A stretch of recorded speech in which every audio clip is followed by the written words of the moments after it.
Miguel, do you see the bottom left hand of your screen where there's a microphone with mute and stop video when you hold the cursor over it?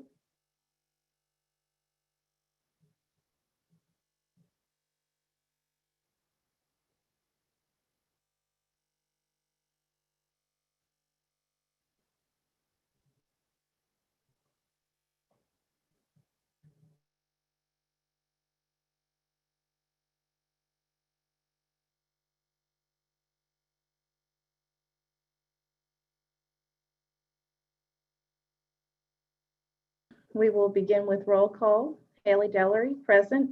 Joseph Colon. Present. Danny McElmurray. I'm here. Eleanor Burke. Present. Miguel Viteri. Miguel is present, however, he's having issues with his microphone, so he may call in. Lewis Haywood. Lewis? Lewis is absent. Lindsay Glatz.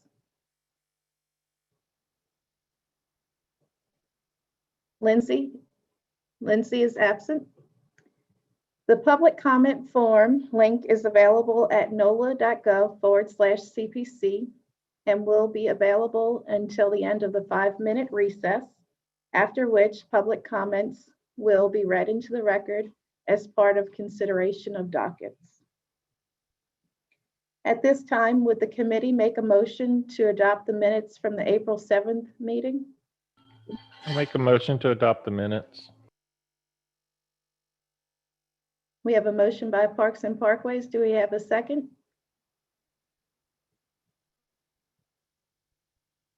I'll second that motion. We have a motion by Parks and Parkways and a second by City Planning Commission. All in favor?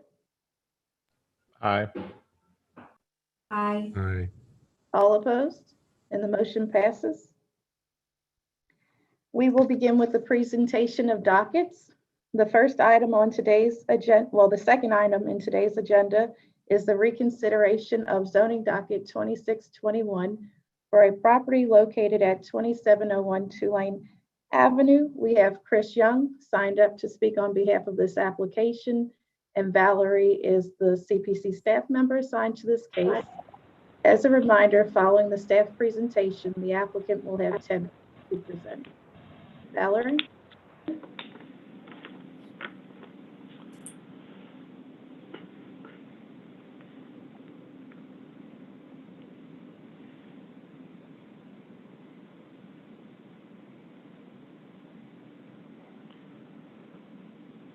Okay, it's not appearing that Valerie's on the call today, so Chris, would you mind going over the changes from the previous meeting and presenting the project? Hi, Miles Martin here. I am speaking on behalf for Chris as I am the new professional of record on this project. This application was submitted and at the last hearing by another professional of record, and there were some flags raised on the content of their drawings. In response to that, a new plan set was created by me to address those concerns outlined as the application could not be processed at that time. Some of the flags that were raised was, number one, there was no survey submitted with the application. So in respect to no survey being submitted with the application, the clarity of the site plan was not ultimately able to determine whether the existing structure on site and the proposed design met requirements. So the survey has now been included with the plan submittal, and the site plan is more clearly drawn, including the property lines, existing curb cuts, existing structures. One of the concerns that was also flagged with the application was the existing refuse trash bin storage that was located off property on the city's site. That trash area refuse has now been fenced in and located on the property. One of the other concerns that was raised is that there was not a proper landscape plan developed for the project at the time. We have now included a stamped landscape architect design set in the plan so landscaping can be expressed accurate to the site. Miles, could I jump in for a second? This is Chris Young. Please. Miles? Yeah, I just wanted the committee to know that I am present, but Miles is obviously going to handle everything he just handled. I just wanted you to know I was on the call. Okay, thank you, Chris. Miles, and thank you for that update. Does that conclude your presentation? Yes, and so you're looking at 3 pages of 3. The survey is not shown in this set. The survey was a loose PDF file that was appended to this application. I just wanted to make note of that. Okay, thank you. The committee can now have a discussion on this. And again, we're going to have a 5-minute recess and then return to make a motion. This is Danny from Parkways. I appreciate the having the landscape plan. The trees on either side that are shown here, they're small trees. They actually need to be large trees. And for 2 reasons. One, there aren't any overhead power lines, and so you can have large trees. And B, I think a larger tree is going to get you up and over where you can have a much better viewpoint from passing traffic. So, it may be that there's a large tree, and honestly, palmettos are considered large trees, and they would be perfect along there just because that's kind of what we're using across the street at the courthouse building. So that might be a really good option there. Something that gets taller and narrower, like a slender silhouette, sweet gum, or something that's going to be tall but also doesn't really get affected by the canopy for the gas island. And you really want to be able to have site visibility into the site. So, and then I had a question about why there's no internal landscaping along Broad. I thought we saw some before that was along Broad, and I didn't know if that was something to do with the bus stop and everything else that's along there, but it looks like you have enough room in there to put, or is that where the tanks are for the gas? Correct. Along Broad right there, right, which is that busy thoroughfare area, and that existing bus stop, and there's a catch basin, and there's a fire hydrant. Certainly I can double back with my landscaping architect to see if we can get some planning addressed inside of there. What we don't have right now, right, related with that gas island is the full volumetric underground of those storage tanks that you referenced to see exactly where they're going to fall underground. But I do think we can get at least something topside along Broad Street with some landscaping. And we also take no exception to switching out the plant type that we have called out for there on the trees and switching them either with those palmettos or sweet gums. Okay, I think that'll really help along Broad. Make sure that y'all show that fire hydrant, because I don't see it in the landscape plan. Just, it helps when we know that it's there, because then we can say, well, we didn't ask for any trees because you can't place them there and meet our standards. And then, the on-site stuff, you may have to do a little bit of a raised bed, but depending on the extent of your undergrounds, you should be able to fit some landscaping along in there. Still low enough to keep visibility into the site, because we recognize that this is, you need to be able to see it to go to it, right? And also for your sign visibility, but I still think you'll be able to get a decent amount of landscaping in there. Okay, Danny, thank you for those comments. I would like to just jump in and make 2 points. One, there's a lot of background noise. It sounds like someone's on the phone in the background, so if you can mute your microphones. Second, Lindsay with the Arts Council has joined us, so I just want to reflect that she's not absent. For this item, are there any other committee comments? Yeah, this is Lewis of Public Works. First, we did move that bus stop, so there's no bus stop in front of the property anymore. It's in front of the courthouse now. And then it just looks like on the survey, you're showing the property line going all the way to the back of that catch basin, not on the survey, but on your site plan.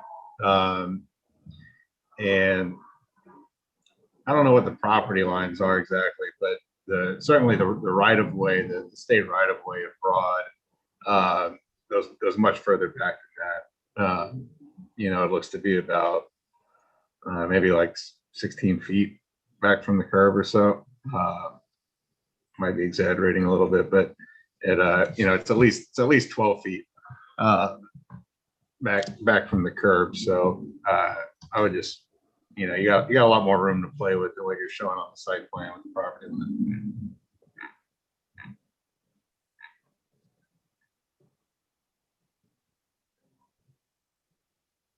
Louis, thank you for the comments. I agree. Looking at the site photos, our property survey only extended out to the property lines and didn't catch the curb at the street on Broad, but we can easily field verify that dimension there. And yes, that should give us a little bit more room over in that area. Okay, so it's a drawing issue. So you just drew the curb lines. I got you. Correct. Yeah, but even so, I mean, it looks like, you have your sign, and your sign is very far from the site plan property line of Broad, so I'm still kind of questioning that. If that makes sense. Sure. Can you please flip to page 2 and zoom in on that corner? Because we do have a Google Street View showing that corner.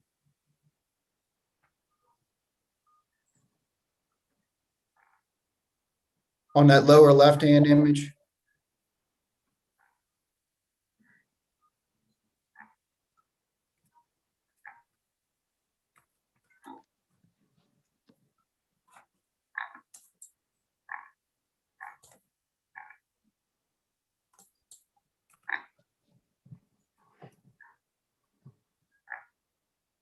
Yeah, we'll double check all that information with the survey and the field conditions out there to double check we're accurately portraying that corner and introduce that raised planting bed along that street.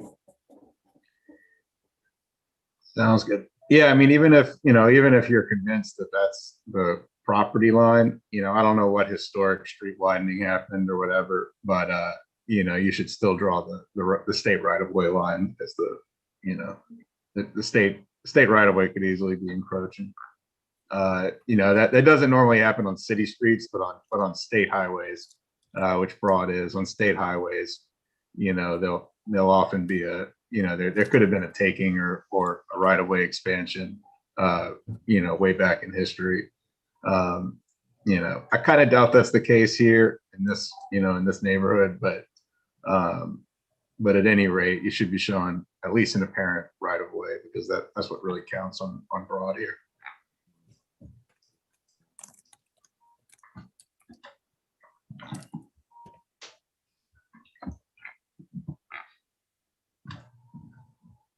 If I could ask about just the site plan a little more, or the landscaping strategy. I'm just curious to what's happening here in these zones, and can landscaping go there, or is there something else contemplated for those spaces?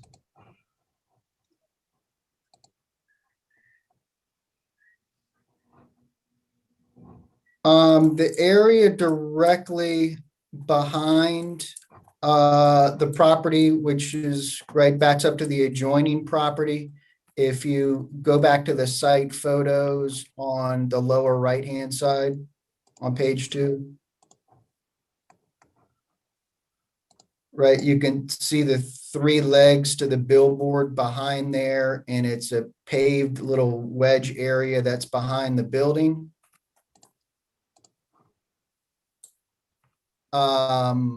Certainly we could plant something behind there, as it's currently being unused back there. There's just not a lot of visibility to be able to see that spot behind there. And then if you can see at the area that runs parallel with Two Lane, the yellow facade of the existing gas station structure. We have a couple access doors on that side that take up about 1/3 of the facade. That other 2/3 of the facade, as it starts to make a more of the triangle of the wedge. I don't see a reason why we can't introduce some landscaping right there.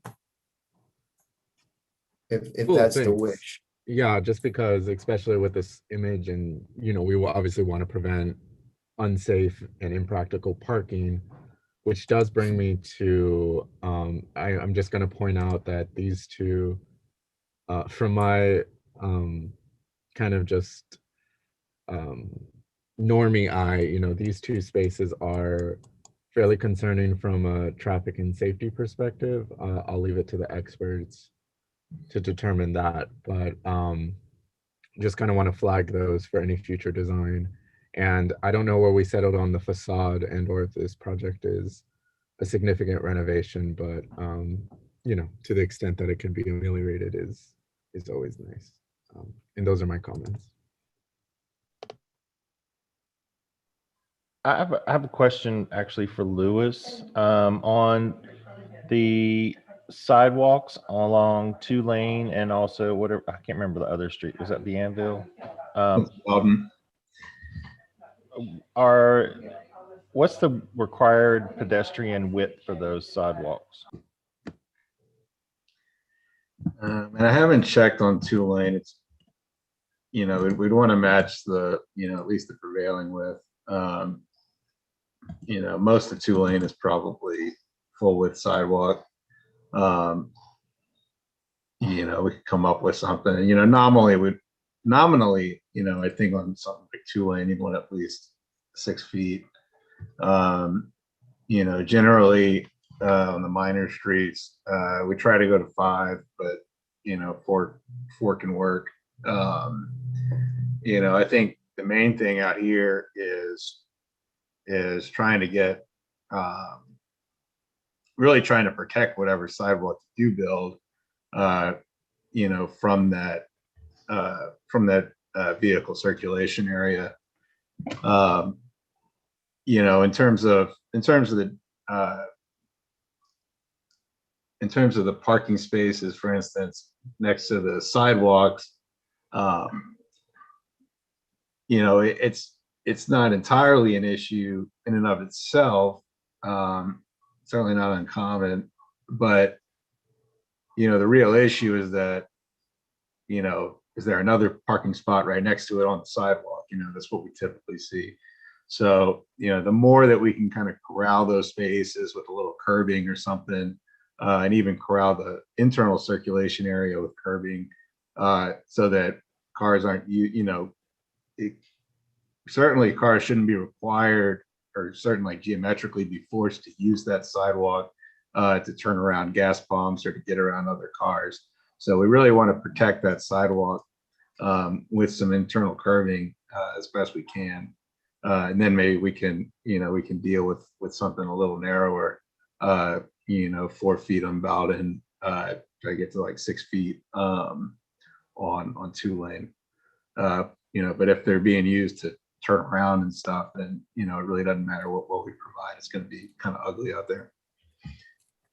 So that kind of comes back, looking at it again, and I apologize for, anyway, we didn't have a whole lot of time to look at all of this. And we talked about this before, and Miles, you weren't, I don't believe, on that phone call, the previous version of this.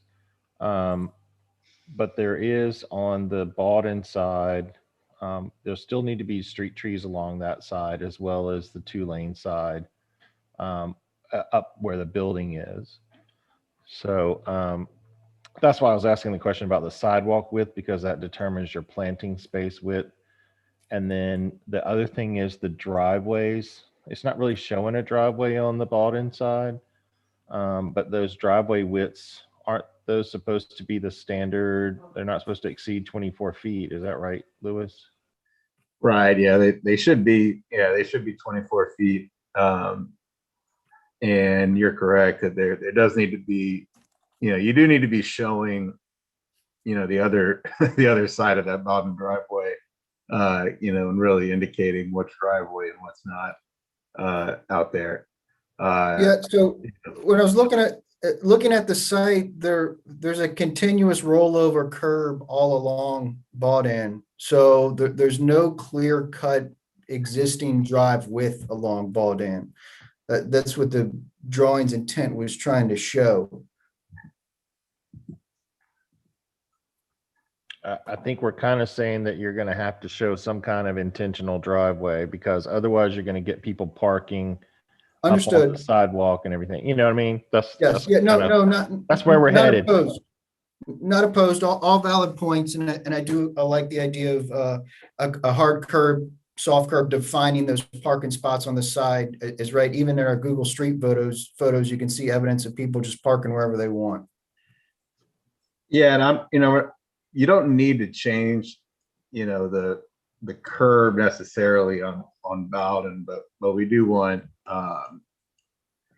basically really it's a curbless street. It's not a, it's not a mountable curb situation or anything. It may just be something that, that needs to be cleaned up or something. You're going to be rebuilding it. You're going to be rebuilding all that sidewalk essentially. So, it may just be a matter of, basically the previous owner looks like they kind of added a lot of paving on the side of the street.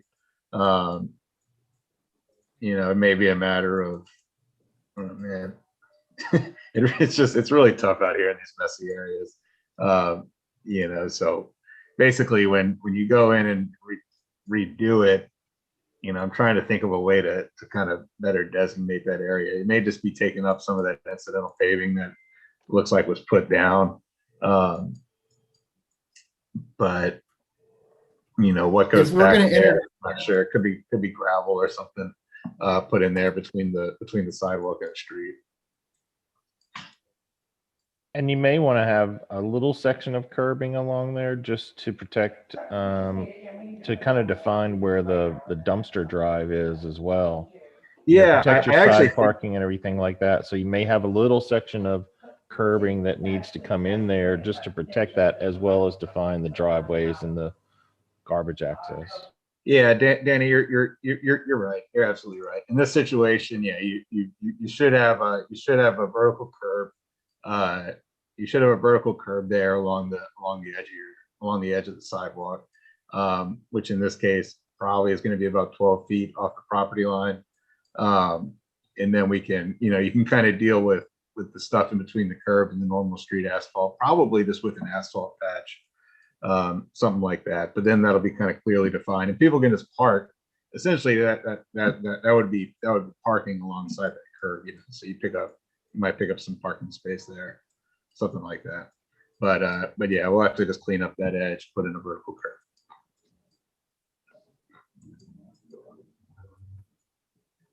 Understood.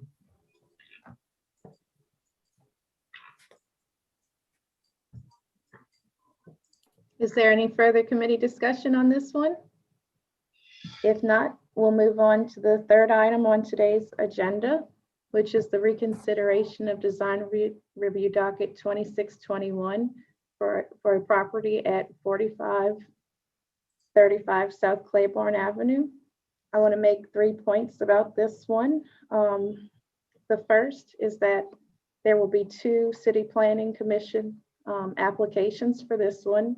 The first is the design review 2621 that we're considering now. This is for the building shell and the site plan. The applicant also submitted a second application, and that will be for a conditional use request. The conditional use will allow the first floor tenant to provide a drive-through on the first floor. The second point is that a lot of the discussion that we had about this one was regarding the preservation of the existing tree. That is not a zoning requirement. It is up to the Department of Parks and Parkways, whether the tree can be removed or and replaced with other trees. So if that approval is not granted, then the applicant will have to reconfigure the site plan. But the applicant can work with the Department of Parks and Parkways to come to an agreement on that. The third point that I wanted to make is that we need to stay on the standard DAC track where the architect presents the plans, the DAC provides comment, and then a vote is taken to advise Bob as the executive director. So for example, the committee may want to make a motion to approve this subject to the proviso that it receives approval from Parks and Parkways about the existing tree.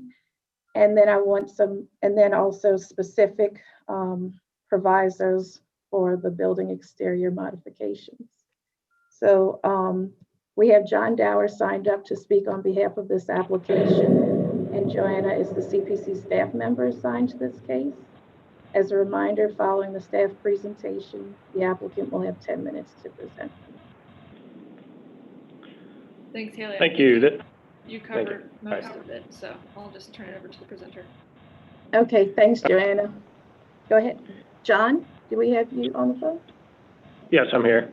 Okay, you now have 10 minutes. All right. So I'll begin with the revision that addresses what we believe is the board's #1 priority, and that's that we revised the site plan to preserve both the existing oak trees. So the two-way drive on South Claiborne has been revised to a 12-foot enter only, and the Cadiz Drive remains 12-foot exit only. So included in our submission are photos of the existing trees and a letter explaining that the tree protection measures that will be used. The trees on Cadiz Street have been revised from holly to elm trees in response that they should be large shade trees because there's no overhead power lines on that street. So moving to the exterior of the building, we further developed options 1 and 4 with the addition of adding color.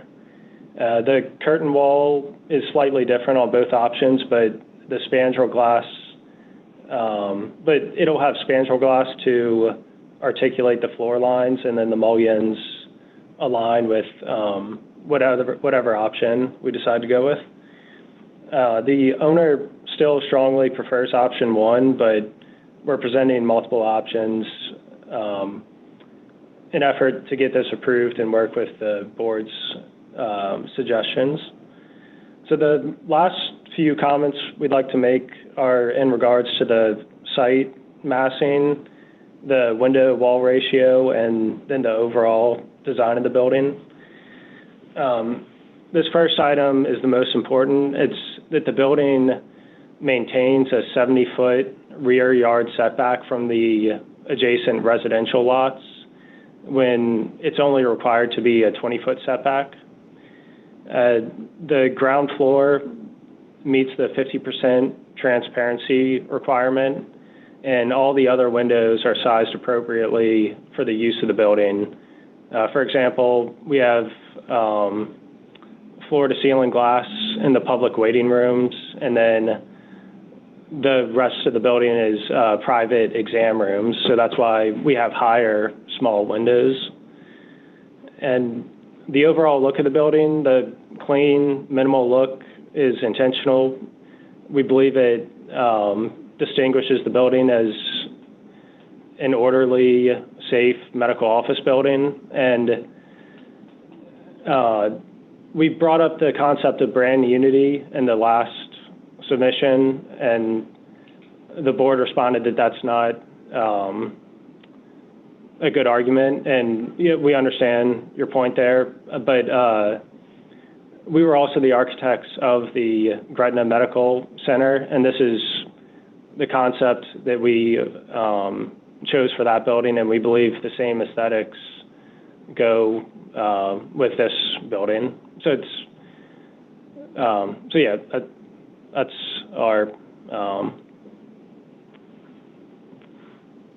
our points. Thanks. Okay, thank you, John. Can I start? Can you hear me? Yes, we can hear you, Oh, Miguel. good. My audio has been on and off. All right, I'm gonna address 3 general points and I'll sort of kick it back to the other members and see where this discussion will lead to. The first comment is the redesign that's been submitted is preserving the 2 trees. I don't believe the building setback is quite adequate to clear the critical root zone of the tree, so I'm going to let Danny speak to that. I'm going to move on to my next topic first. The redesigned structure is still sufficiently not contextual with the adjacent neighborhood, and I know what is being presented is meant to be contextual with the other buildings that the applicant developed, but I'm not sure that's appropriate for this particular location, which is a pretty significant site context with historical buildings. The building still sits very close to the edge of the sidewalk, which all other buildings do not. And the material and the colors are just really not appropriate for that residential context.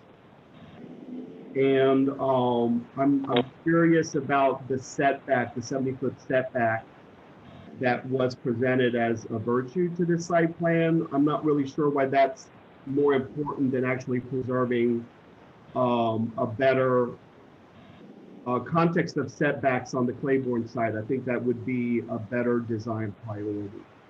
I'm gonna kick it back to some of the other members to see if they have any more comments on that. This is Eleanor from the staff. Miguel's concerns about the design. Eleanor, we can't hear you.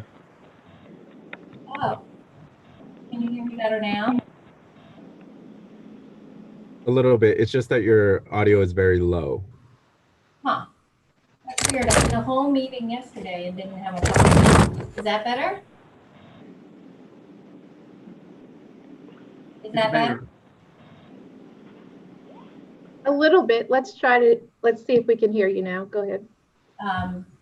You get my face very close up.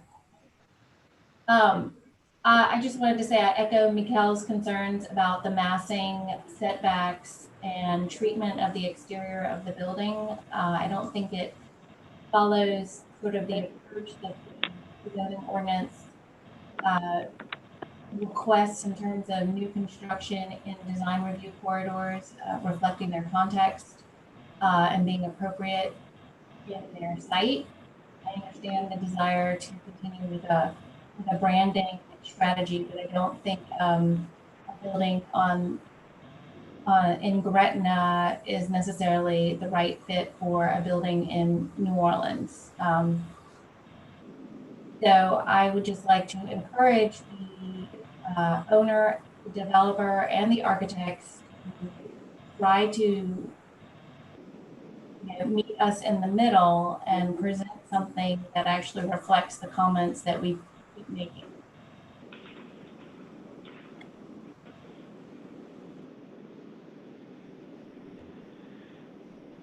Yeah, I'll chime in here and not necessarily disagree with my fellow committee members, but I do kind of just want to thank the applicant for continuing to take the comments we have into account. And I see that reflected in the design.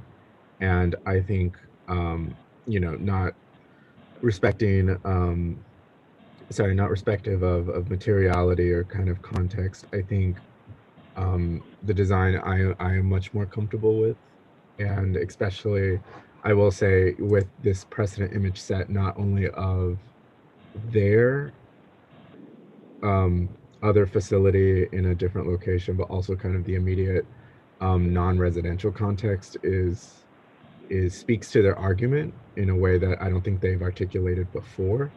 And also I think reducing the drives to one way kind of respect the natural and programmatic elements of the ground floor and site plan are better. And I just kind of wanted to acknowledge that.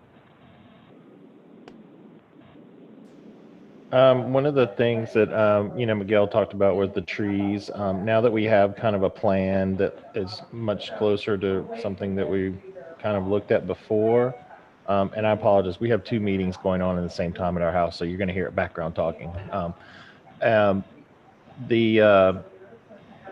My question is, though, that there's not looking at this site plan now, and knowing that this may or may not be enough parking, it seems to me that, or it seems logical to me that you would have a pedestrian access way from Cadiz, the sidewalk along Cadiz, into the back of the parking lot that connects up to that ADA parking, that parking landing right there at the rear of the building, as a way of access from the back side of the building. And that would really help with the pedestrian circulation from parking into the building, I think.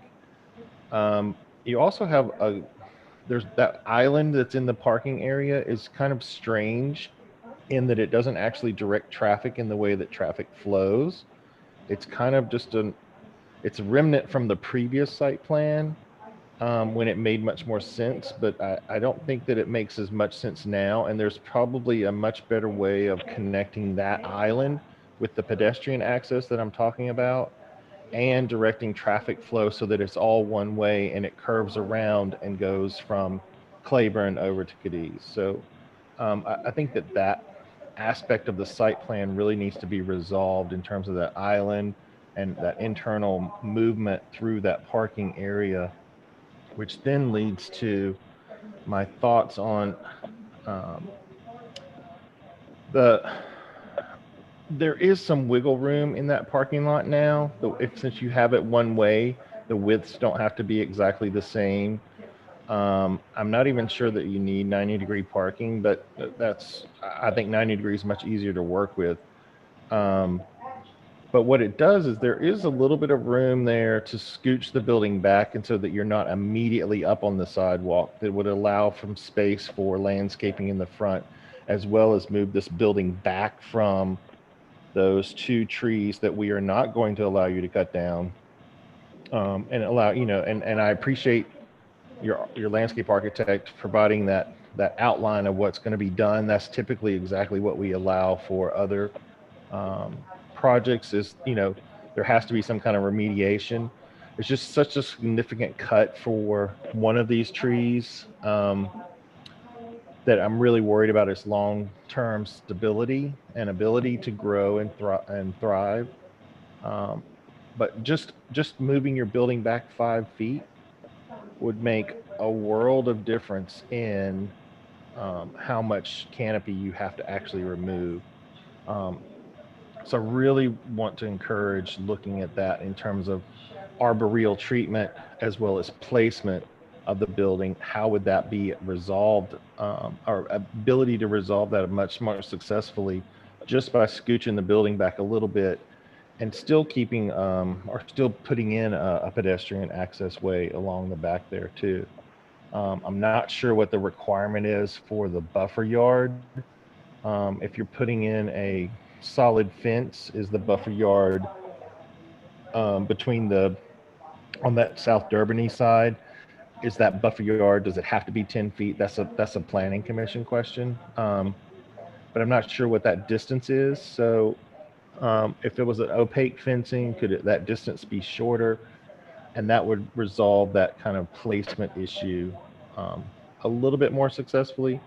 And I kind of agree with Joseph in that I actually like the that first option that y'all have. I think if you're going to go with that color combination, if you could go back to that option 1 version 2, I actually kind of like that one better, just because I think the materials and the colors speak to each other better.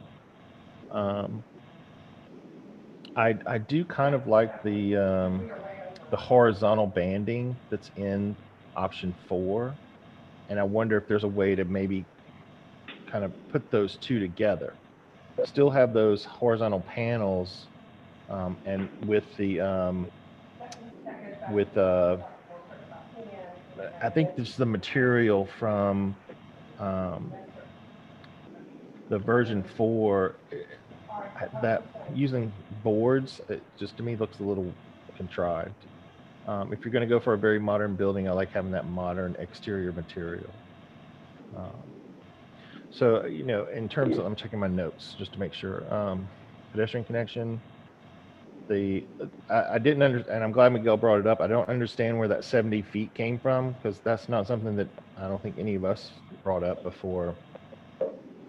And the parking island pedestrian. Okay, got it all.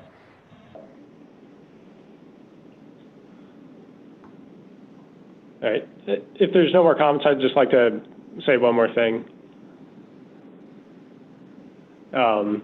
Yeah, we just would request that we get approval with provisions. That's what we're asking today.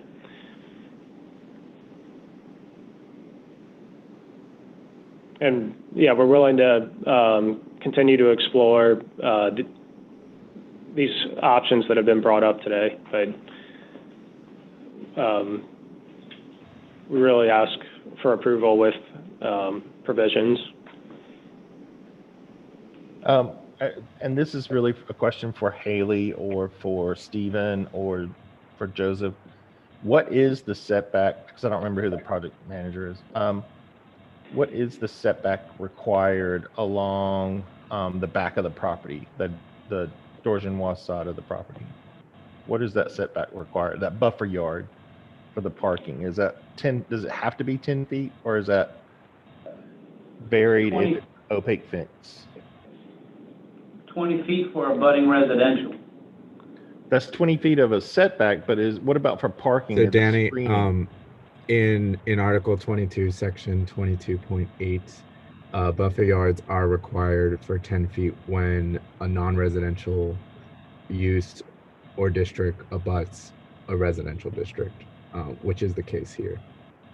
The parking is abutting that residential district along, I believe, the Dorgenois side.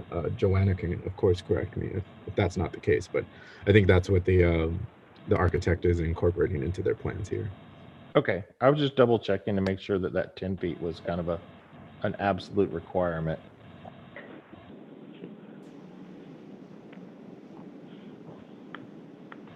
Okay, if that concludes the discussion on this, any other committee comments? We'll move on to item number 4, zoning docket 2721 for a property at 2401 Humanity Street. We have Graham Hill signed up to speak on behalf of this application, and Emily is the CPC staff member assigned to this case. Following Emily's presentation, the applicant will have 10 minutes to present.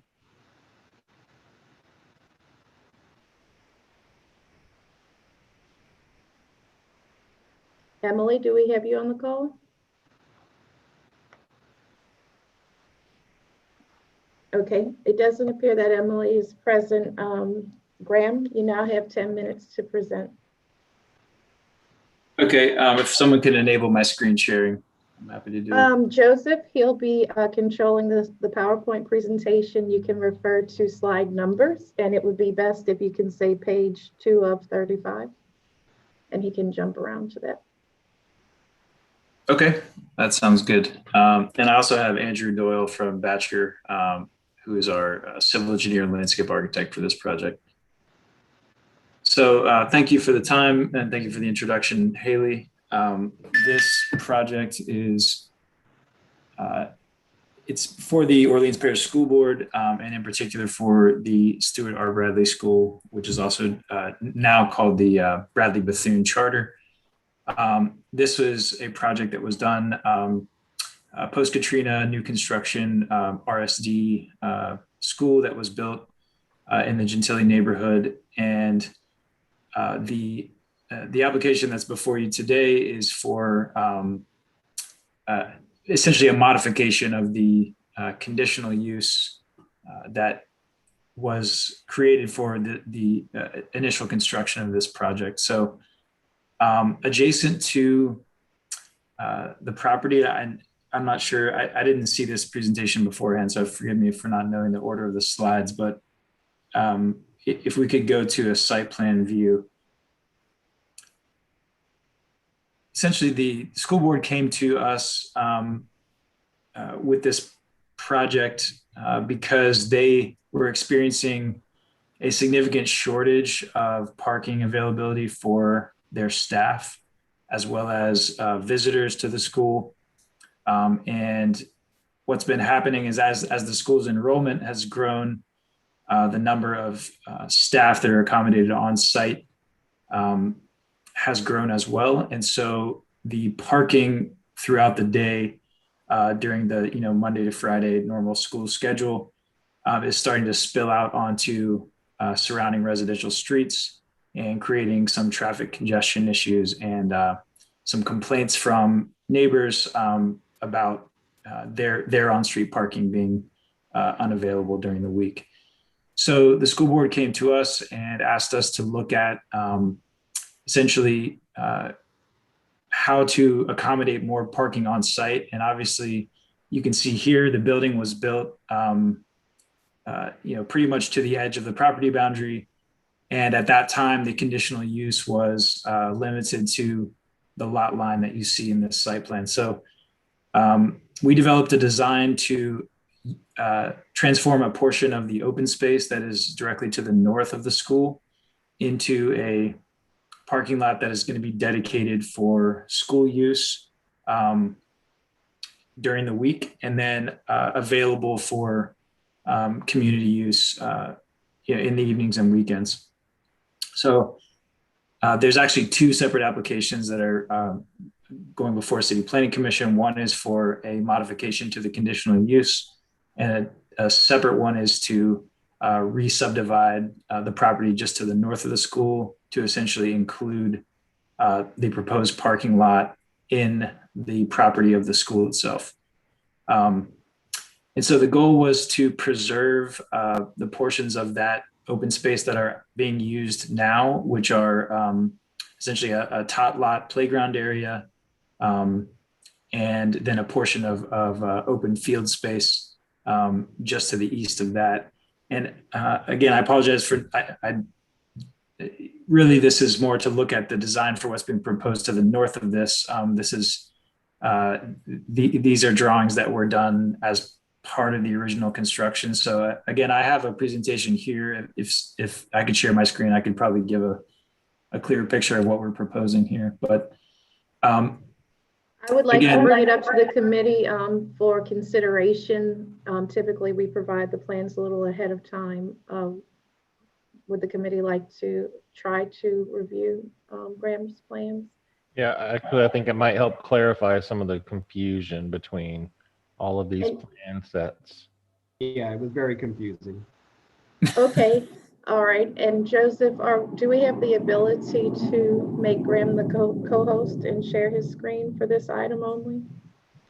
Yeah, I'm looking into that now. Just please allow some time.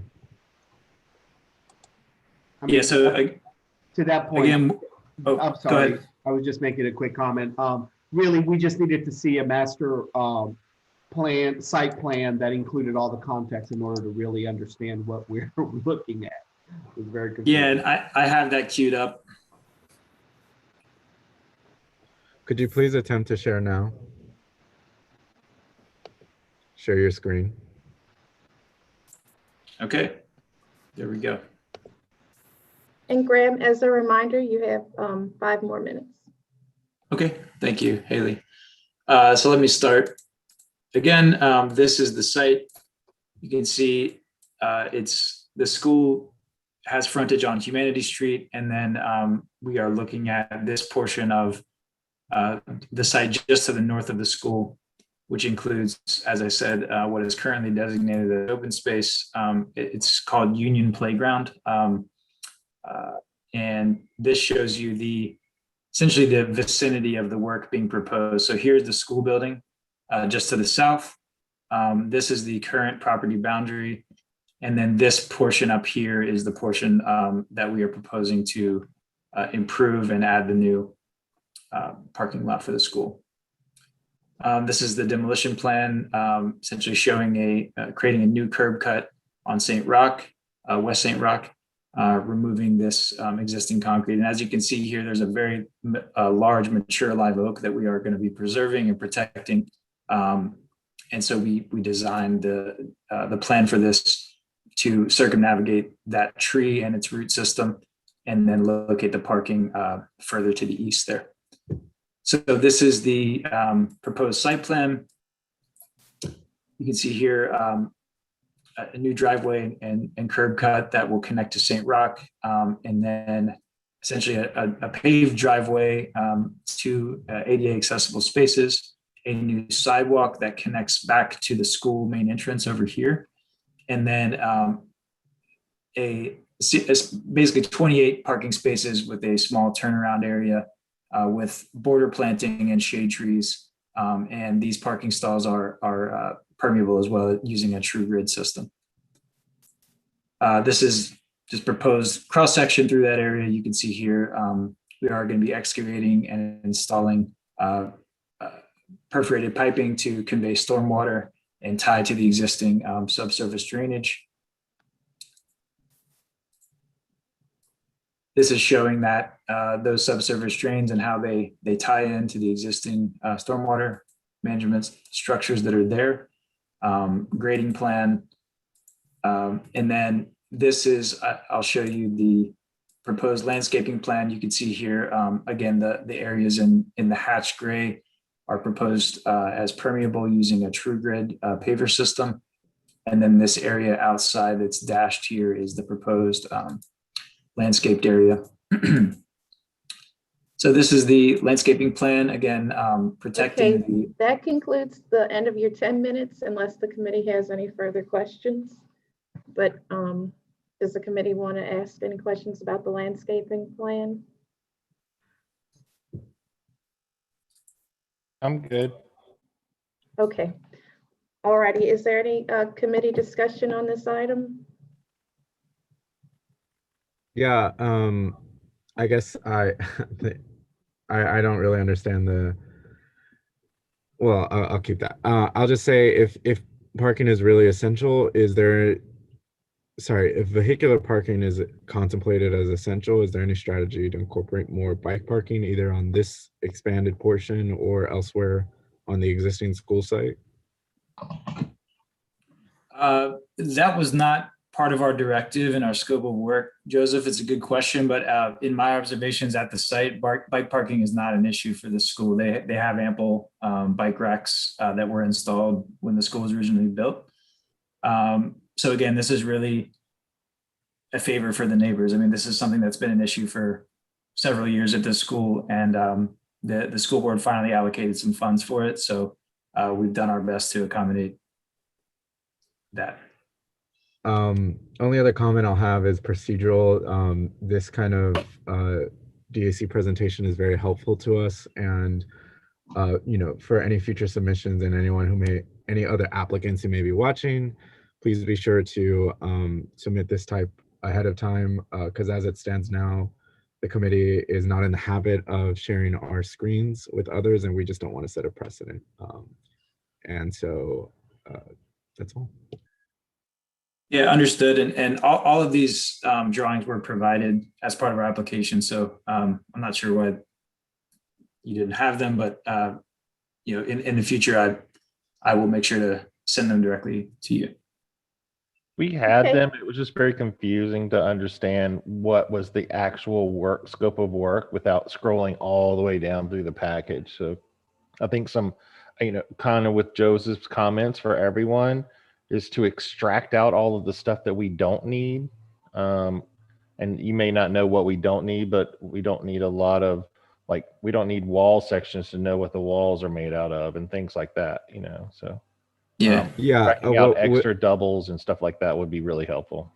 What we like to say in city planning is that we need a comprehensive but concise sets. So architectural drawings, usually not structural, usually not mechanical. Oh no, I mean, look, I don't want to give these are just anybody- general comments, Graham. Don't worry about it. Yeah, no, I appreciate it. All good. Yeah, I guess just procedurally, was it Emily who was the staff planner assigned to this? Yeah, That's okay. correct. And we are aware that there's some kind of kooky time factors to consider with this case. It was, I believe the report was released yesterday. Oh, okay. Yeah, I never saw the report. Or That otherwise today. I would have recommended taking out those old drawings from the school because they're, obviously it's not needed. But thank you for your time. Appreciate it. Okay, thank you. So item number 5 is for zoning docket 3221 for a property at 8615 Earhart Boulevard. We have Paul Irons signed up to speak. Member assigned to this case. This property is for Grove Place, an affordable housing plan development. The block is split zoned between C1 General Commercial and HURD2. The purpose of the application is to provide a use exception to allow multifamily on the general commercial zoned part of the site. The trigger for DAC is that it has more than 100 feet in an enhancement corridor. And I'll just quickly go over what we're looking at in that corridor.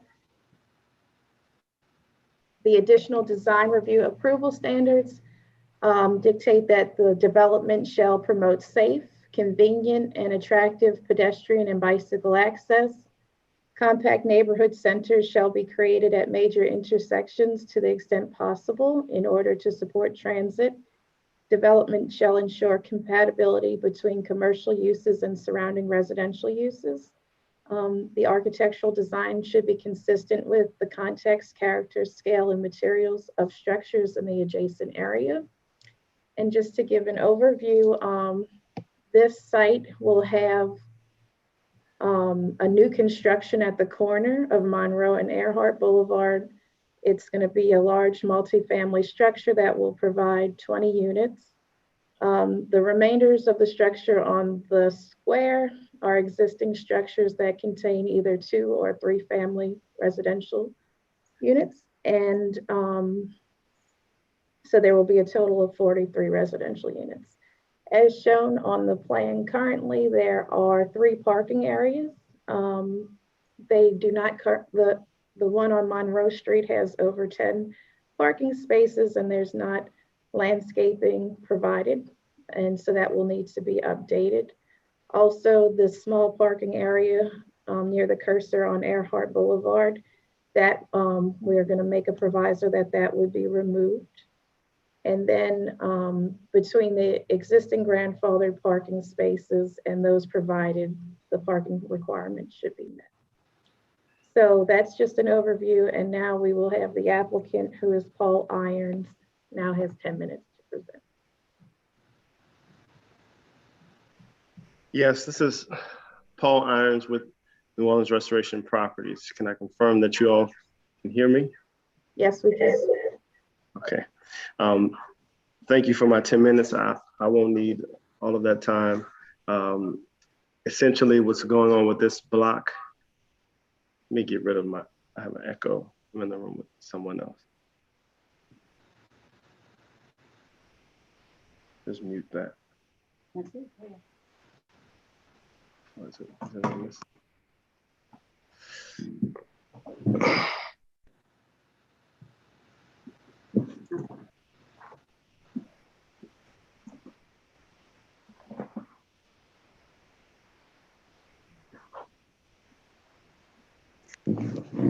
Okay, my apologies. So this block has been vacant since Katrina. It's actually in the neighborhood that my partner and I grew up in. And ultimately, we want to provide quality, affordable housing in this block. Essentially, it's 43 units total. Corner building will have 20 new units, and there will be 23 rehabilitation units in the rest of the existing properties that are on the site. Community green space in the middle, as well as also a community center with a kitchenette, just for residents and also for certain community meetings to be held in. So in a nutshell, that's the project, and we just appreciate your consideration and your time today. Okay, thank you, Paul. The committee now can discuss the project.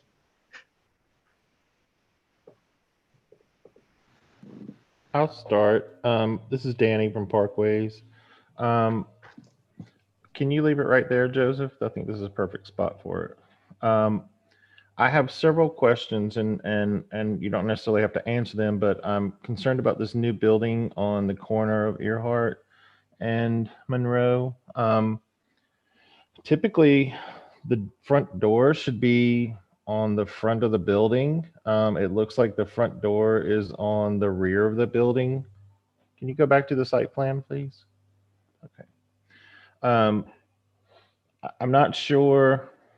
I know the reasoning for it, but what I don't see with that front door being in the back is pedestrian access to it. There's a complete border all the way around the parking, so I'm assuming that you're anticipating people walking through the parking and walking on the sidewalk to get into the building, but there's no way for them to actually do that, which leads to my second point is that there's no clear pedestrian and vehicular internal circulation. We've got two isolated parking areas. We've got parking that backs directly into Earhart Boulevard for Building B.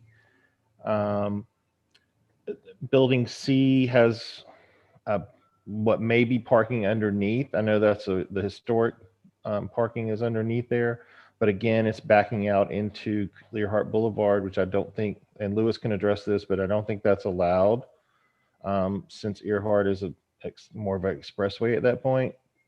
And all of this could be really easily resolved by taking these two separated internal parking areas and connecting those two, as well as creating an internal circulation pattern that connects all of these buildings to this parking so that no one has to worry about whether they're parking on Earhart or wherever they're parking around the block. They have an internal parking area which connects directly to their building.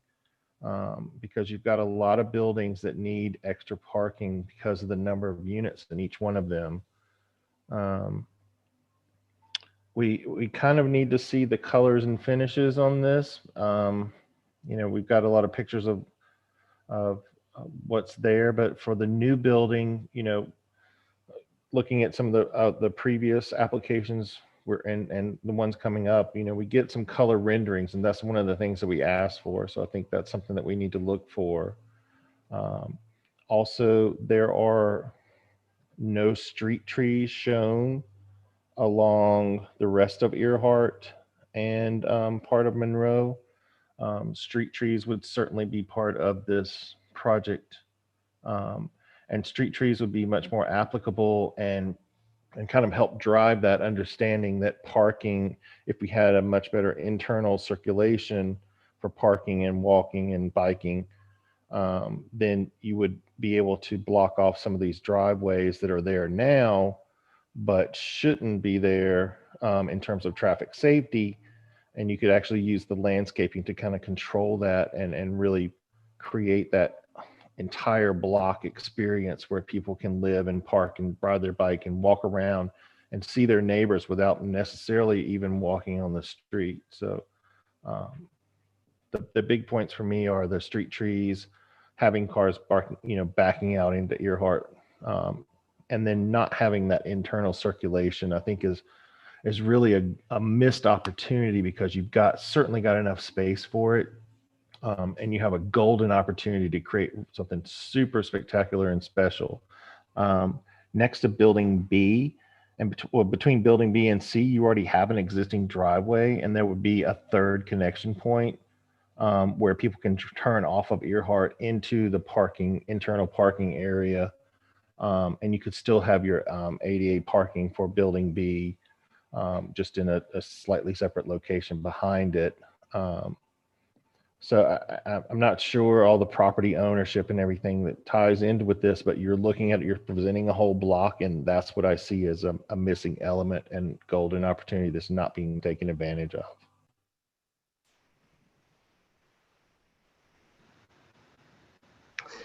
Thank you for your comment and feedback. And I forgot to mention that Roger Freebert and Michael Albright with HCI Architecture, they are on the call and they can speak to more of your detailed design questions.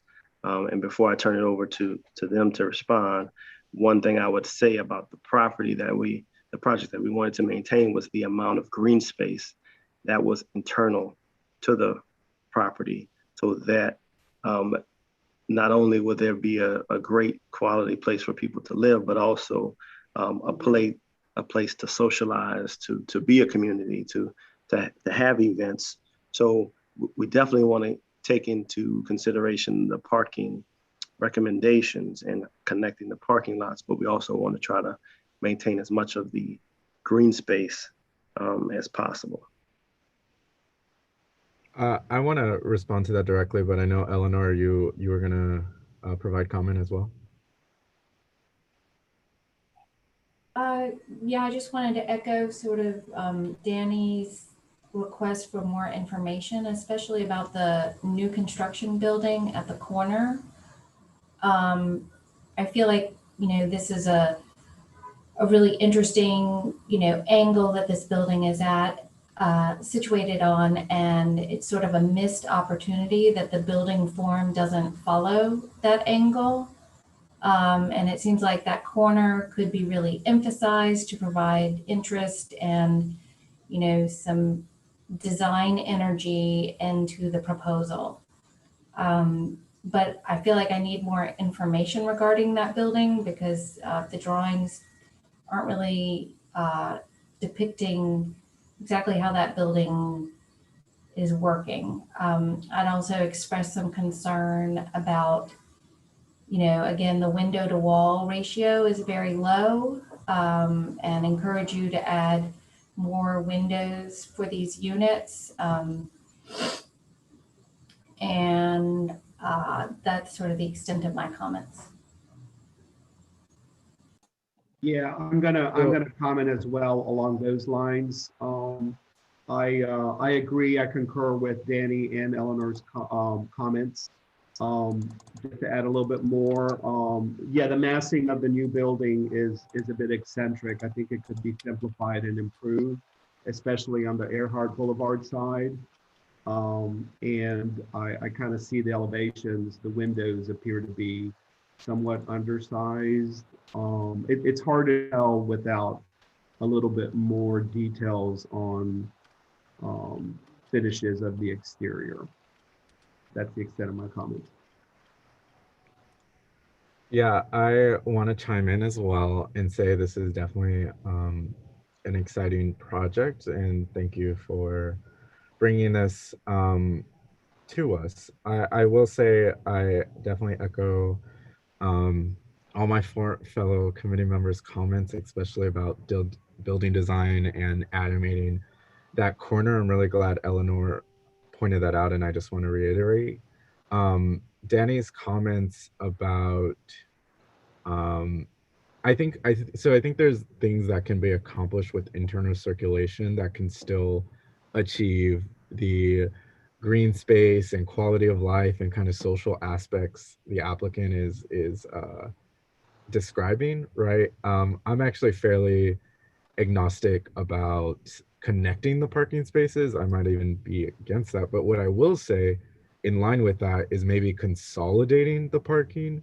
I don't really understand the need, because if it's a vacant lot, right? I know someone said there's a driveway there, but if it's a vacant lot, I don't really understand the need to have two disparate parking spaces. And if there's a way to consolidate them, maybe you can achieve even more green space, right? And really it's just about internal pathways. I don't think should be seen as negating greenway space either, because it is definitely accessibility. So that's kind of the comments that were being made. I do want to ask as well about the kind of spirit of the affordable housing plan development. Are there any exemptions being required, and actually why this level of density and not basically why not more, right? because I bring that up to say that I think that this, as Danny noted, this parking should be removed, but I think this unit should be removed as well, because to me it reads fairly odd that you have one random 1-bedroom unit facing Earhart, which is a fairly, as Danny described, fairly busy street.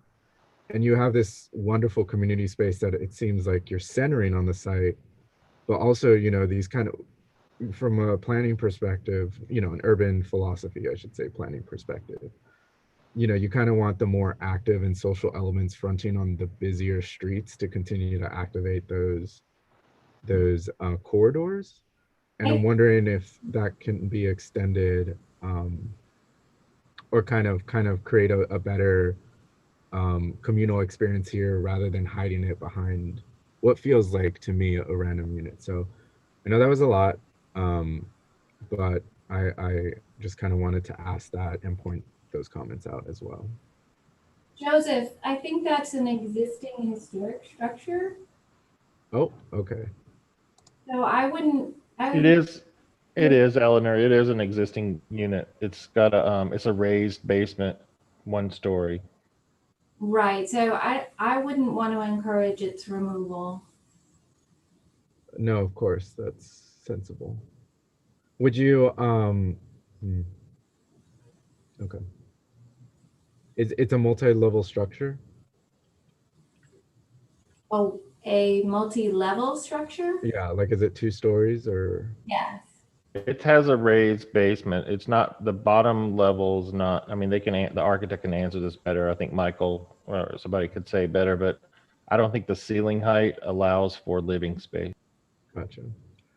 I will say, you know, of course I defer to Eleanor's comments. I will just say that, you know, the Rosa Keller Library is a great example of historic renovation with a contemporary addition, and that's all.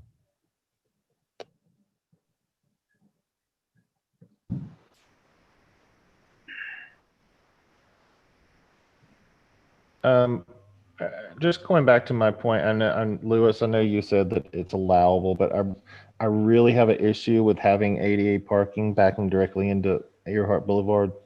Actually, any parking. I'm really. I think the building on the corner needs to be resolved, but this internal circulation really needs to be resolved. And I think you have the tools and what existing spaces available. If you have internal circulation, you can actually use that to define these green spaces that are much more usable for the residences. And it would be much more equitable in terms of allowing more green space closer to the buildings and the parking a little bit more removed, so that everybody has a little bit of green space next to their unit, versus some people have parking and some people have green space and some people have Earhart Boulevard. You know, I think there's just a really, I just keep saying it, it's a missed opportunity. You've got a lot of space for an in-town development that's not being used at its, you know, as its best potential. Yeah, I'll just say, I think there's plenty of parking available on Earhart Boulevard, certainly to serve the uses that are fronting Earhart Boulevard in this plan. I don't think you need the 3 head-end spaces at all. I mean, certainly you probably don't need 2 ADA spaces in that particular place on the site. I think that if you really look at the site relative to what you have drawn, you know, we only think we have about 6 to 8 feet of right-of-way in terms of sidewalk from the curb to the right-of-way line out there, the way it's constructed. So, you know, you might want to check how it was drawn. You know, sometimes there's some discrepancies between the survey and then where people draw the curb lines. So I would just take a look at that, because it doesn't seem to agree with what's out there. there's only 8 feet between that existing building in blue and the Earhart curb line. And you're showing something that looks more like 14 or something. I think if you look at the existing elevations, that head-end parking on Earhart's not really workable. Right now, you basically have you have a catch basin right in that area. The ground there is significantly higher than Earhart. So even right now, when Earhart was reconstructed, it required a pretty steep incline from the sidewalk up to that area. So I would check that. Just generally, I agree with Danny that the head-end parking there is just not really workable, and would require a lot of construction to get that correct, just based on elevations. And I think you're better off just using what's a very, very wide parking lane on Earhart now that can certainly, you could probably have, I don't know, probably like at least 15 spaces there on Earhart on that block, something like that. But it is kind of funky with the driveways that are up there now. Normally we would want those driveways to be removed. So I'm not sure exactly what you're thinking of preserving out there. But probably on-street parking would suffice. And I don't think you're going to get 4 wide, or what you're showing is about 32 feet or say 40 feet wide parking there, just based on what's out there. I do kind of agree with the internal circulation. I'm not going to make a big issue about it, but it does seem to work on other sites in terms of just providing some kind of connection there. So I agree with that, and certainly I agree with the landscaping issue that Danny pointed out, where you had that parking lot off of Monroe is framed with shrubs and totally cuts off that building. So I would certainly look at the pedestrian circulation internal and connecting to these parking spots. Just try to make that a little more natural. That's all. I have a question for the staff, on CPC staff. What is the timeline on this one? It's being deferred at the April 27th meeting. It was also deferred at the April 13th meeting. The commission has 60 days from the April 13th meeting to make a recommendation to council. Okay. I just want to make sure we had some time, because I conceptually, I like the idea of this. I think it's a wonderful reuse of existing and new construction. So I applaud everyone for doing this. I think there's some major detailing that we need to see again before we can go on it. So I just wanted to make sure we had enough time.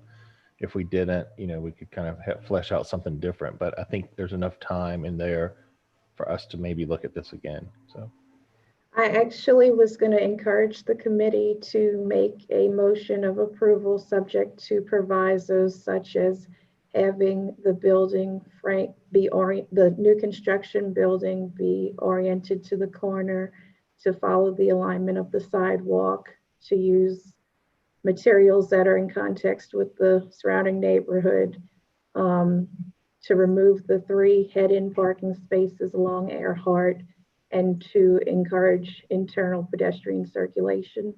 I'm the planner assigned to this case, so I can work with them to ensure that those things get done. And I can work administratively with y'all to just get some review, such as parkways for the street trees. But we're hoping that the committee can, go in the direction of making recommendations to Bob as the executive director of city planning, and then allowing us to handle that process administratively after that. So I'm just encouraging the committee to consider that type of motion. yeah, I mean, I think I could go for that. But it's good. I think y'all need to really consult with the various departments that are on this committee since it does touch every single one of us. I will. You know what I mean? Like, we don't always can. get that. So, but I think this one is really crucial in terms of understanding how this is going to work, because this site, the internal circulation it's not working. I'll be sure to get the Also- comments to Bob, and I'll be sure to circle back with y'all. Also, Haley, you know, I see these, you know, these committee meetings as charrettes sometimes, and it seems like we have enough time if the committee was swayed to defer the case as well, right? Like, we have options. I know. No, actually, the staff report for the May 11th meeting is due 2 days after Gotcha. this meeting, actually. I have to get the draft report to Stephen at the end of this week. And then we issue the report to the committee, to the council, to the City Planning Commission. Well, So- did the thanks for that, Haley. Did the applicant want to respond to any of our comments, including the kind of questions I raised earlier?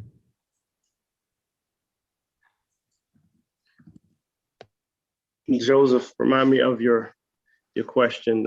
Besides the building removal, I think you were talking about the Well, yeah. the actual. Go ahead. The actual kind of. Forgot. I actually took down notes because I'm assigned to this case. So All right. I think Joseph is just checking with you, Paul, and your design team, if y'all would consider some of the suggestions. I'm here, and starting with parks and parkways. The first comment was that the door to the multifamily structure at the corner of Monroe and Earhart is oriented to the rear of the site. But within this corridor, we need the pedestrian access to also be accessible from either Earhart Boulevard, Earhart, or the corner.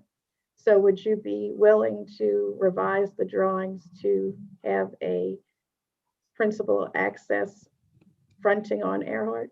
I'm going to defer that question to Roger and Michael.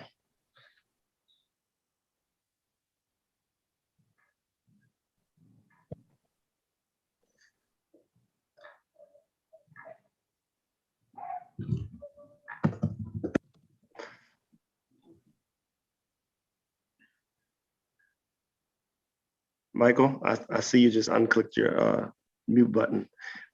Did you hear that question as far as the access for the corner building?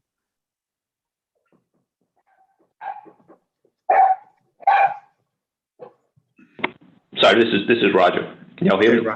Yeah, Roger. Yeah. I'm sorry, I was speaking and I guess it was still on mute. So yes, I was just pointing out that took a series of detailed notes as well, and I don't have any objections to anything that was raised. I think are all good points. First off, relative to the parking, the head-on parking from Earhart, we have similar concerns, and have already figured out how to eliminate that parking based on the site observations that Louis pointed out, as well as just a safety concern. Similarly, with orienting the building, obviously this is preliminary look, and we still got a lot of design work to do. So all good, valid comments relative to the building and massing and orientation to Earhart itself. Internal circulation, that's just something we haven't gotten to. That is definitely on our radar, and we agree we'll make the site much better, but it's also going to be required of our project just from a accessible route standpoint. And building access, building entry as well, yes, we can definitely figure out how to make that work either off of Earhart or Monroe Street.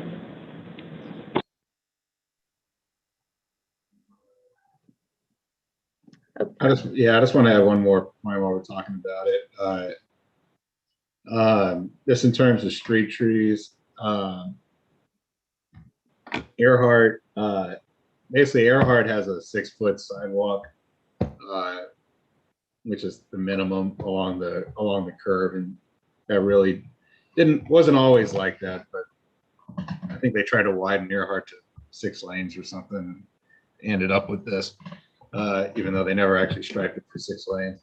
But basically, in that first 6 feet, we just can't have trees. It's going to be tough to get trees on Earhart or on Monroe, just because of the sidewalk size. But we would certainly still want to achieve something, any kind of tree work or softening up the site along the sidewalk. But it'd probably have to be behind the sidewalks in a lot of cases on this site, especially on Monroe and Earhart. The other streets shouldn't be an issue.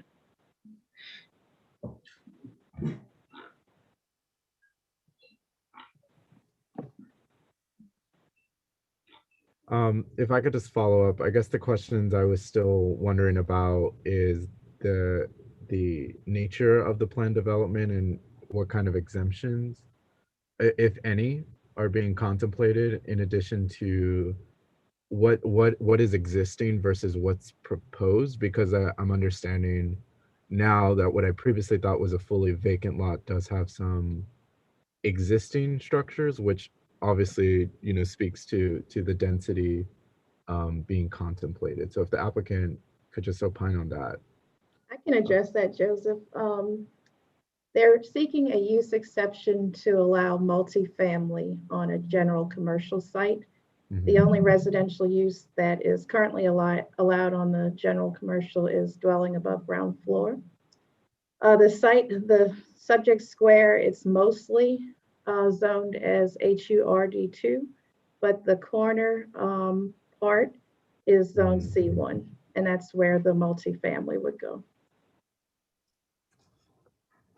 And that's the use exception.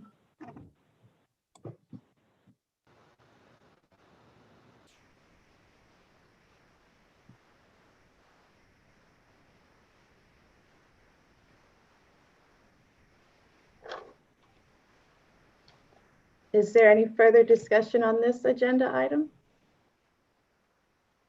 Okay, thank you for those comments. If not, we'll move on to item number 6, design review docket 4421 for a property located at 1600 St. Charles Avenue.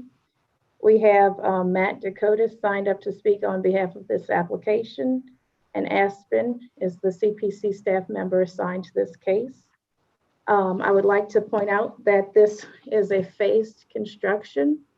It's an existing structure. So I would like to suggest that the committee votes on this as item 6A and item 6B.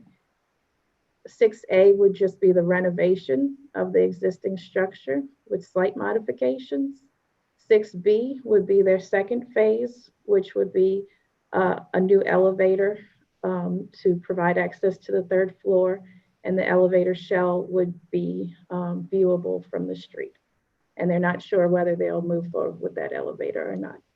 So again, Aspen is the CPC staff member. She'll now go over the case.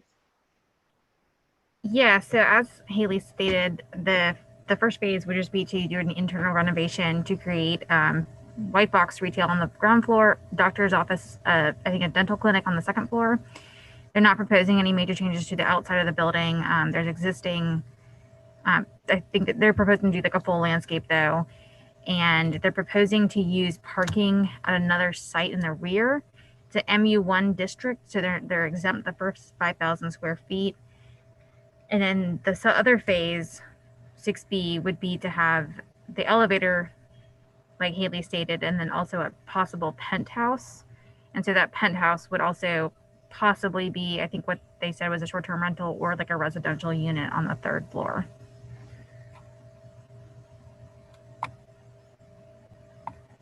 That's it. All right, thanks, Aspen. And I can add a little bit of. I have 10 minutes, yeah. All right, I appreciate it. I can add a little clarity to the third floor. So right now it's currently white box.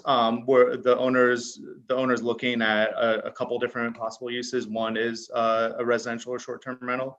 Another one would be a business occupancy. So that's still up in the air a little bit. But in terms of the phase construction, so I'll kind of start with the exterior and the existing building.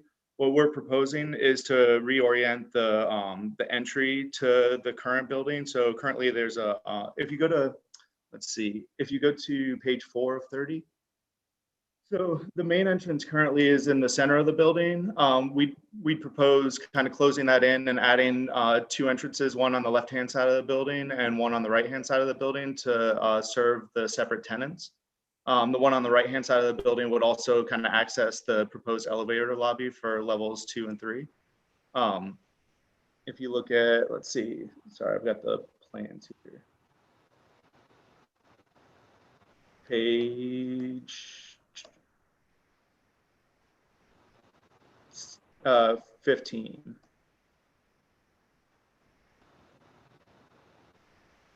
So that's kind of showing, we would be in the front, we would be kind of providing a new ADA access ramp to get up to the level of the current slab, and then elevator lobby on the right-hand side of the building, and then the entry to the white box on the left, with using the current like bulkhead that's on the Terpsichore side as a new egress stair from levels 3 down.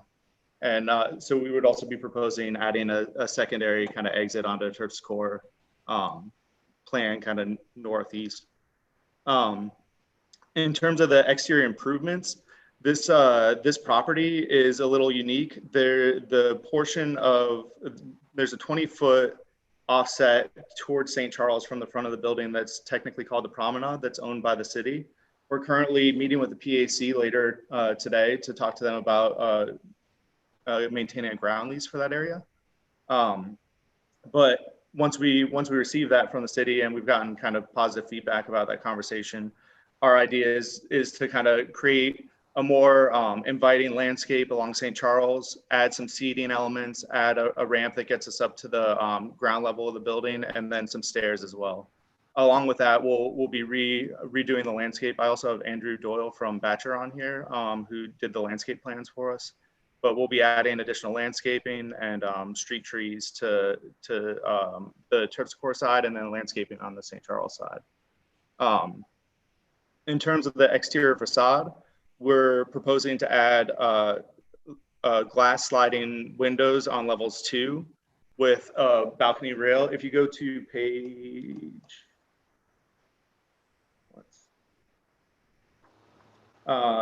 7.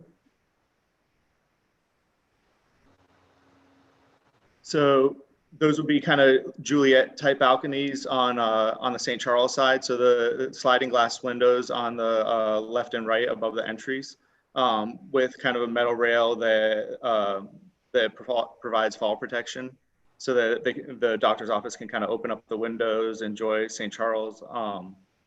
And then on top of that, we're also adding in what were historic windows on the Terpsichore side, like basically on the corner of Terpsichore and St. Charles. So that kind of covers the existing building renovation portion of it. And then for the addition, what we'd like to propose is kind of the phase construction that Haley was talking about. So the owner wants to build a 3rd-story penthouse on this building within like 3 years. The conversation actually since the initial review, it looks like we may be doing the penthouse immediately, but we still we're not certain that it's going that way. So we'd like to kind of get approval for the phase construction just in case.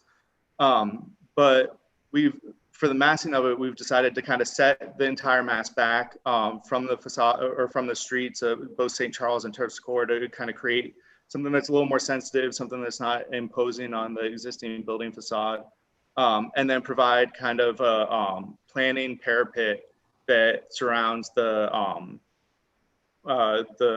street facade, so that it also kind of hides your views. If you go to page 6, I think it is. Let's see. I'm sorry, it's 5. So you can kind of see in that sightline section on page 5, the idea that there's like a little bit of a parapet that's built up, so that it also helps hide the addition. And just really makes it as minimal as possible from St. Charles.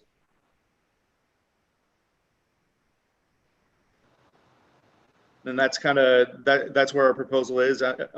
We'd be asking for approval of the phase construction, and that's where we're aiming for. And I'm happy to answer any questions that you all have. Okay, thank you, Matt. Does the committee have any discussion on this one? I do have I have one point on, and this is for Andrew. I know that the right of way is fairly narrow on Terpsichore, but those tree wells need to be 24 square feet. So they're just gonna have to be longer. I know they're only like 2.5 feet wide, but that's the appropriate tree. It's just, there's not enough space for the trees. So they need to be, that planting. 24 square feet minimum? Yep. Okay. Yeah, I tried to make them as big as made logical sense with the building and providing ample space for people to pass by them. You may have to connect to, like, make 3 larger planters with 2 trees apiece. Okay. You know Yeah, what I'm and saying? we're still waiting on our surveyor to give us updated Accurate. topo. So the geometry may get updated, and it might be a little bit of a different situation than what we're looking at now once we get the real dimensions. Okay, just make sure that each tree gets 24 square feet, and then it looks like there's some, when you get your survey back, you're going to get information on the utilities that are in the sidewalk. I noticed a few there, so you may have to augment them. It's okay if those trees are kind of clumped together a little bit closer. I'd rather see groups, to be honest, than, just tree. If they're not, if you can, you'll be able to figure it out. But that was one thing I wanted to make sure that you noted. And then also make sure that you put your stamp on. Yep. When you get to that point. Okay. What about the existing live oaks on St. Charles? If those aren't 24, should we widen or make those wells bigger? If they aren't, I'm looking at my list. You need to make sure you've got all the tree protection shown for that, as the detailing and everything. Yeah. Throughout construction, and I would put in those Terpsichore trees last. But on the ones for St. Charles Avenue, if you can make those planter wells as big as possible, that will be awesome, just because, we're trying to get as much space for those trees to grow in as possible. And, it's fortunate that you don't have canopy interference there. You've got a great courtyard to cover up. So, and nobody can really park to the corner. So you could actually, expand beyond the 24 feet all the way up to the corner if you wanted to, just based on how the parking is arranged. Still allow some pedestrian step out, but maximize as much as possible, please. Okay. I have a couple of comments. These are just 2 general comments that hopefully will spark a further discussion on the elevation of St. Charles. By removing the center entry, kind of altering the dynamic of that elevation facade in a way that it just causes the second floor window to just kind of, it dilutes the overall effect of that elevation, of that facade. It dilutes the historical design value of it. So my comment is basically,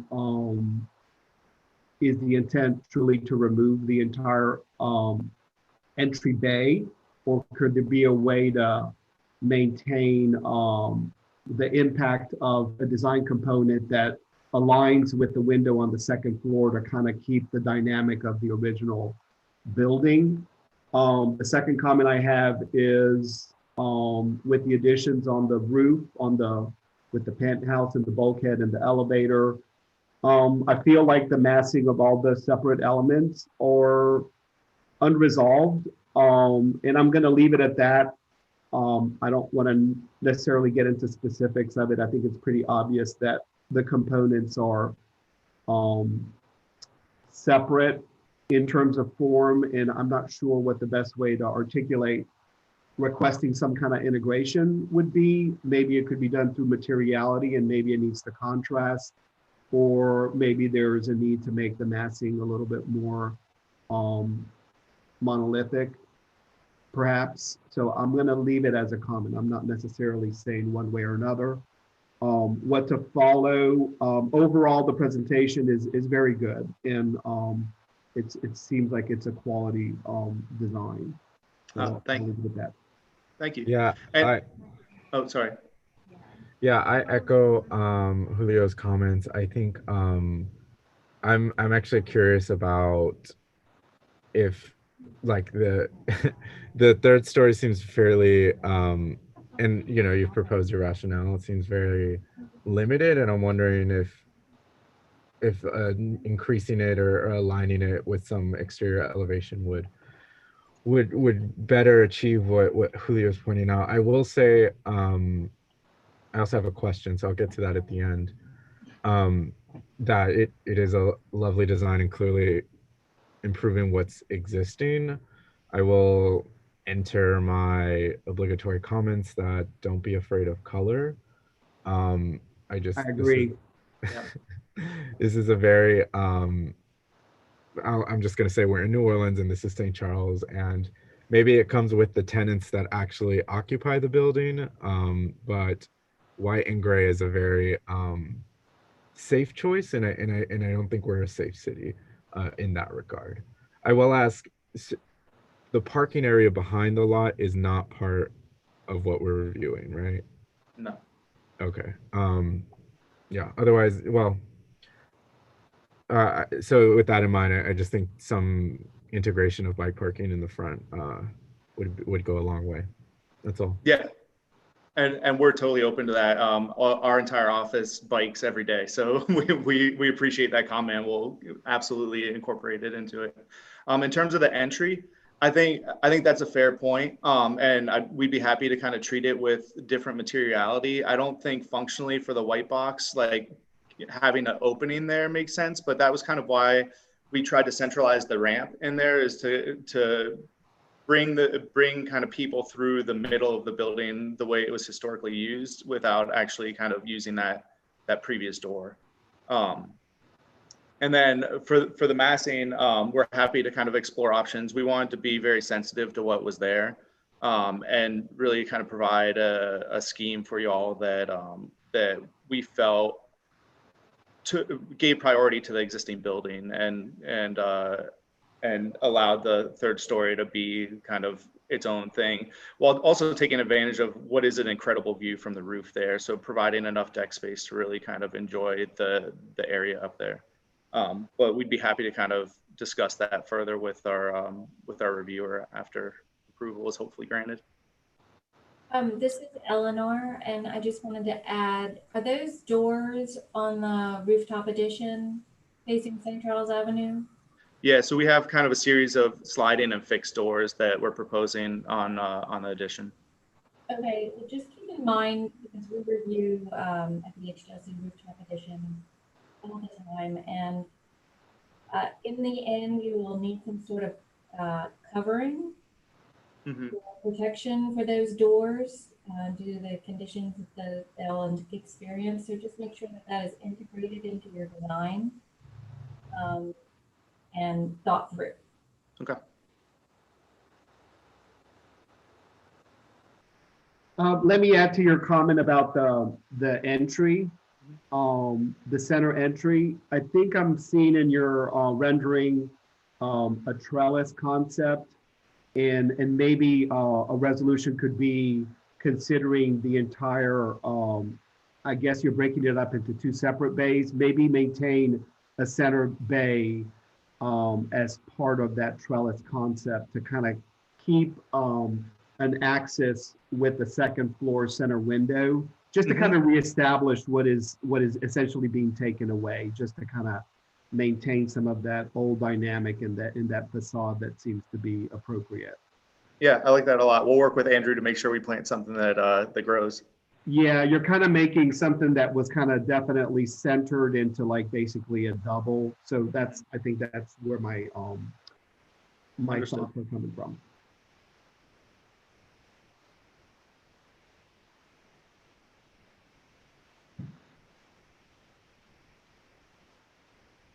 If there's no further committee discussion, we'll move to the seventh and final one before our break, design review docket 5021 for the aquarium. This triggers DAC review because it was submitted by the Audubon Commission. We have Mark Hash signed up to speak on behalf of the application. Mark, you now have 10 minutes. Hey guys, can everyone hear me? All right, and I'm joined by Todd James with Broadmoor Contractor for the project, and he's helping us with regulatory review, just in case there's any questions. This won't take 10 minutes. So this is a pretty straightforward project. So you have the aquarium and the IMAX theater. The Audubon has decommissioned the insectarium out of the customs house. And the plan is to close the IMAX theater that's in the downriver portion or the phase 2 part of the aquarium and move the insectarium there. And to do that, we're infilling the IMAX theater to capture some floor area. And then what we're also doing is we're changing the entry from the upriver side by the drum, moving it to the middle. We're inserting a new shard, so a small addition, which is a lobby that projects through the colonnade. And then we're also adding a butterfly habitat adjacent to it. So a couple of small additions. Yeah, you can see it right there. And so basically the new entrance now will be kind of at the middle of where phase 1, phase 2 currently is. That'll be the new lobby. Visitors come in, move up to the second floor, and we're flipping the circulation of the aquarium. So you'll move left to the aquarium or right to the insectarium. And on the first floor of the downriver side, you'll have an event space adjacent to the lobby. And really, we have very minimal site improvements here. I think one, we're going to repair in kind anything that gets disturbed during construction. We're adding a small area of hardscape to match existing underneath that butterfly habitat. And I think we're relocating 3 palm trees that are in those concrete planters. We're moving them from the kind of center line of the lobby and moving them upriver a little bit. And that's the extent of the work. And then we're also, maybe more importantly, we're reglazing that Mississippi exhibit curtain wall. Currently has some water infiltration issues. And that's it. Any questions? I have a couple of questions. Is this, are there going to be any future improvements to the remainder of the building eventually? In terms of the exterior? Yes. I think so. Yeah, it's a lot of things are near end of life there, but there are things that are out of our scope and budget right now. But yeah, they're currently looking at, we did a envelope analysis, which we're reviewing now for anything critical that we have to repair. But we've looked at kind of a broader visioning for Waldenberg Park and for the exterior of the aquarium. But that's all future outside of the scope. Okay, and the reason I'm asking is because I'm looking at the original design, and obviously from a design perspective, there is a logic. It was a building of its time. It was actually conceptually very well thought out, but as we all know, buildings kind of go through these cycles where they seem not so up to date. Mm-hmm. And nevertheless, there is a sensibility to the original design, and there was a true conceptual, historical set of values that are inherent in it. So in looking at the proposed redesign of that location, what I am thinking about is the form of the entry is very much competing with the form of the drum. And I'm just kind of jumping into the discussion. It seems to me like the form of this triangular shape, it seems inconsistent with the original form of the drum, which has become somewhat iconic in its perception, within the city. It's just like you always see that building and you see that drum, and now you have this element that design-wise feels, it just doesn't feel like it makes sense from a design sense. So do you want to kind of Sure. talk about that a little bit? Yeah, well, obviously the form is deliberate, not a mistake, right? And we're the aquarium itself it's it's a composite of plutonic geometries, right? Because this is very much a postmodernist thing that has some historical notes. But the reason we're doing this like diamond geometries, which we're calling it, or triangle, is to differentiate it from the drum. Because what we're doing now is we're changing the entry. So we really need to bring visitors to a new point. And we think that this is how to do, you do it through the architectural vocabulary.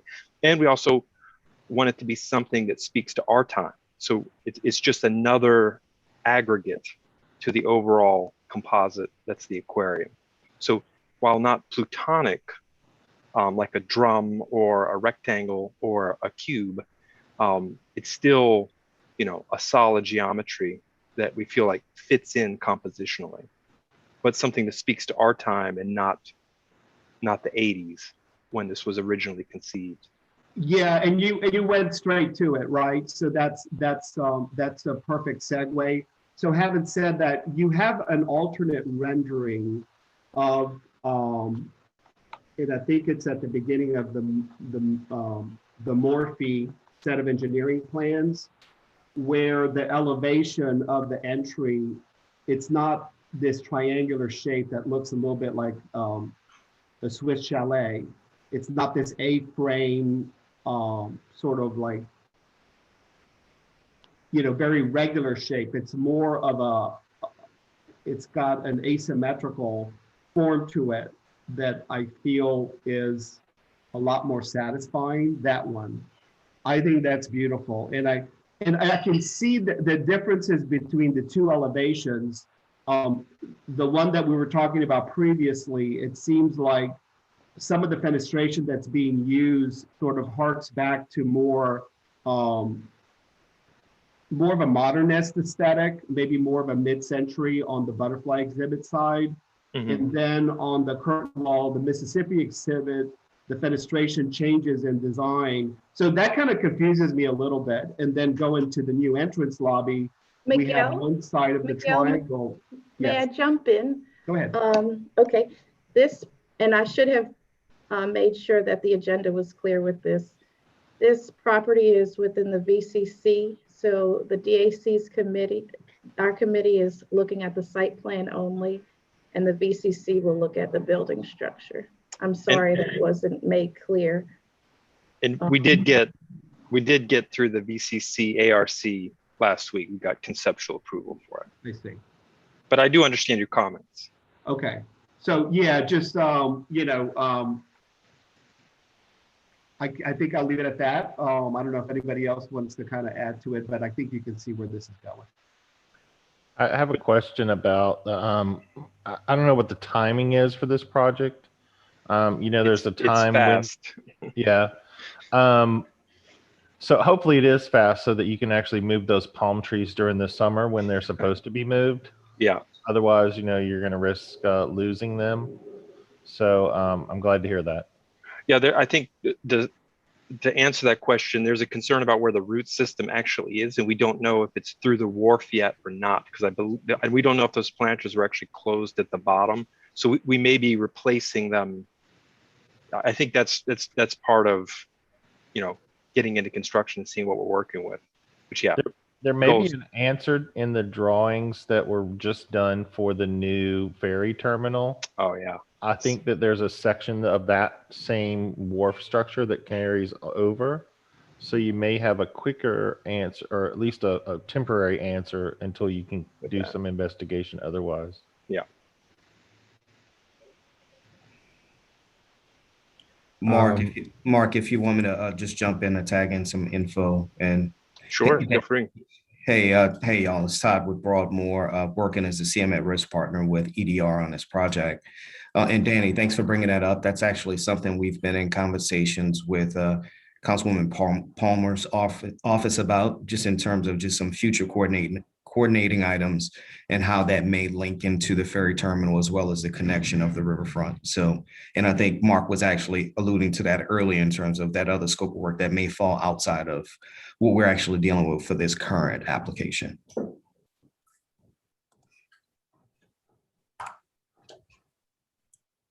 Can the applicant just direct me to what page the site plan is on? That's a good question. Go, keep going down, Joseph. There should be a site plan before the floor plans. Okay. I included one. One Yeah, like just, 10, yeah, right 16. there. Yeah. There we go. So I'm just gonna annotate this because I obviously want to respect our DSC's jurisdiction. So it looks like this is kind of the scope of what's really happening, right? That's a big red box, but yeah, loosely. Well, I try to throw a triangle in there, as you can see. Yeah, that looks close. Yeah, the scope is really the reglazing of that Mississippi exhibit, which is that floating box, the addition of the new lobby, and then the butterfly habitat downriver. Got it. And so this, in terms of like site improvements, we're really confined to whatever we're disrupting along the envelope. And you can go ahead, Joseph. Go I'm sorry. No, go ahead. Sorry. I was gonna say, you could see here, we're kind of indicating where there's new plaza hardscape to match existing by the butterfly habitat. Are you, because I believe this is actually off your site, are you, and it's an encroachment, are you in talks with property management? In terms of what? Like where in terms of, because I believe your site boundary is here. Yeah, there seems to be a discrepancy. If you go to one property viewer of where the lot line is. We have a survey in here that was updated that shows the extent of the city lease parcel. So that's essentially the water edge to the levee wall. Great. Yeah, and I think I think I can just comment based on this site design that I think the projection of the new massing is I just appreciate the symbolism of it, because I think if you're thinking about the Aquarium of the Americas and kind of pointing out to the rest of America, i.e. Caribbean, South and Central America, I think that's I'm kind of surprised that the architect didn't kind of expound on that kind of symbolic move that's happening, which I just had a comment that I appreciate. That said, does this renovation require parking? And even if it doesn't, is it contemplated in the design? Because I think anyone who's a biker like me would really like to know where we can store. So you're talking about bike, not vehicular, bicycle parking. Bicycle parking. Yeah, I think that's something I knew would be brought up, and I don't believe there is bicycle parking currently, but we plan on putting in. We don't exactly know where to put it, because downriver side's kind of on the service end of the building. It could go upriver by the drum, but yeah. To the degree that it can be covered and integrated into whatever site design, because you guys are making a lot of building moves that I think can kind of do two multiple things at once is what I would recommend. Yeah, but I think we are required to provide bicycle parking in our zoning analysis. We just haven't cited it yet. Okay, well, you made a point to mention that the new lobby was to call attention to the entry, but I don't see any changes in the hardscape, which also reflect that that's the entry. Also, I'm wondering about how it is divided. You notice that it's not evenly divided, and you've introduced new trees, and the spacing seems to be, emphasizing that that they're not equal, the two bays of concrete. Yeah, I'm just gonna jump in on that in line with Haley's comments. How does someone from Canal Street know that this is the new entrance as well?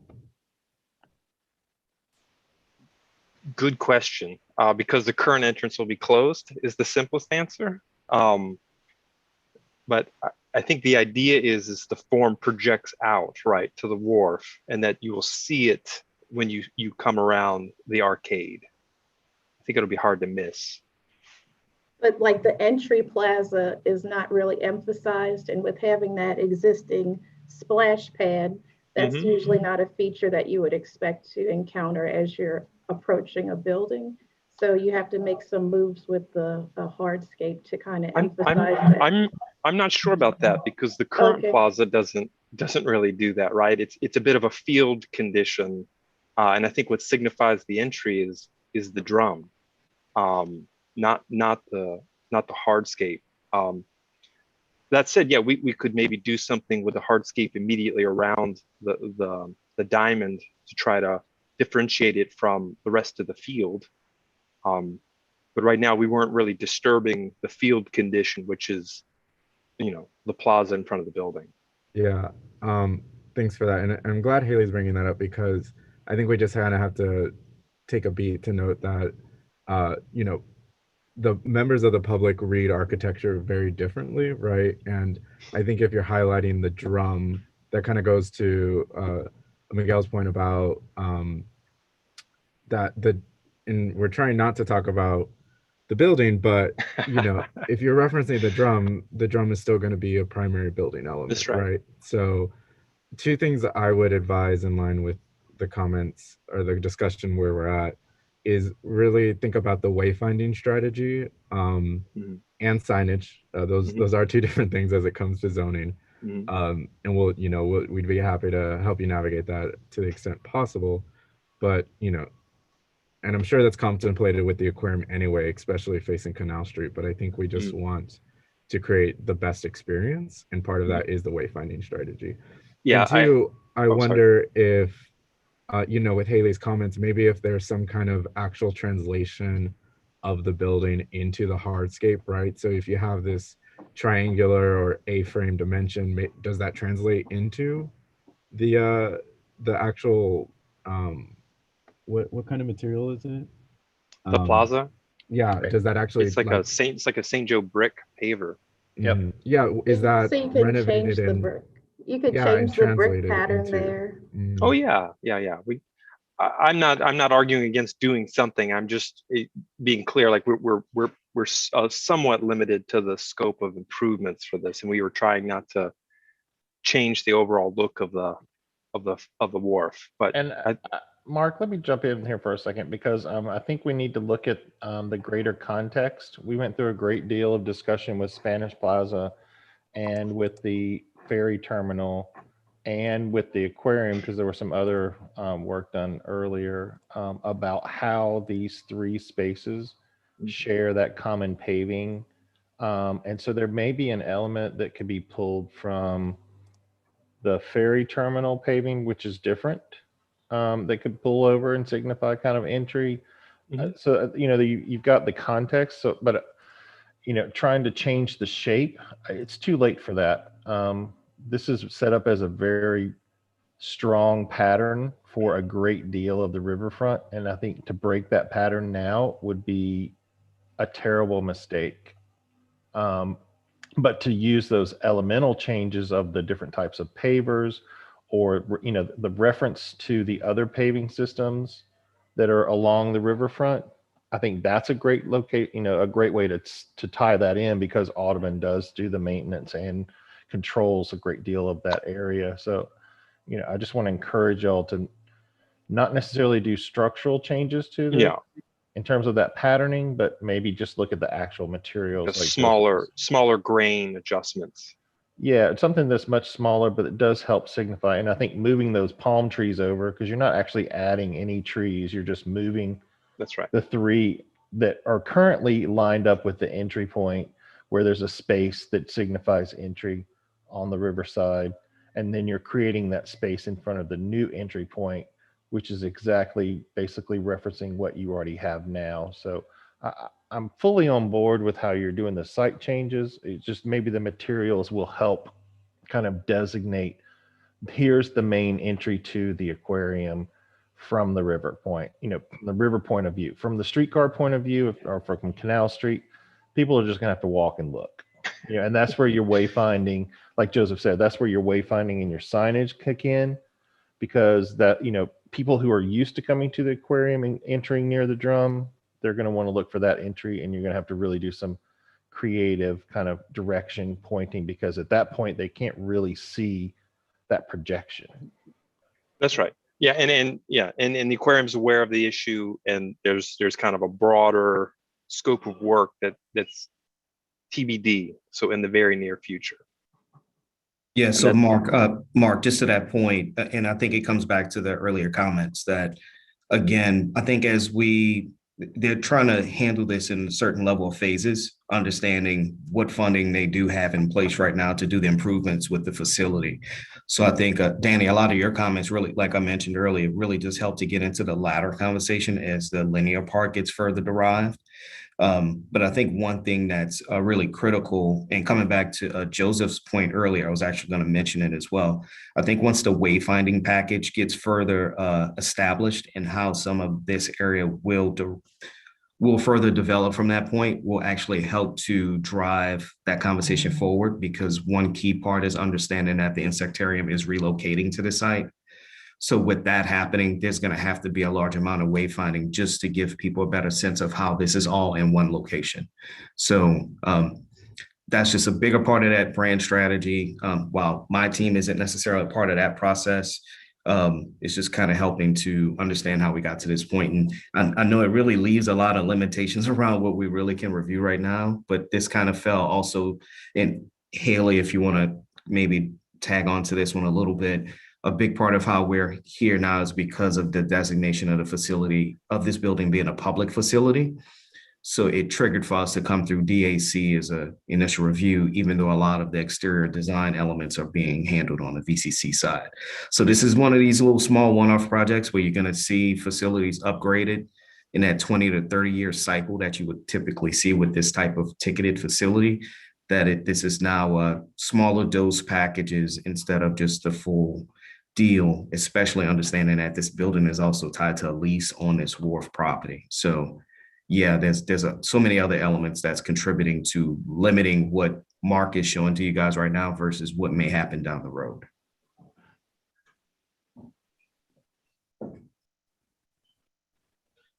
Okay, and I have just one small suggestion.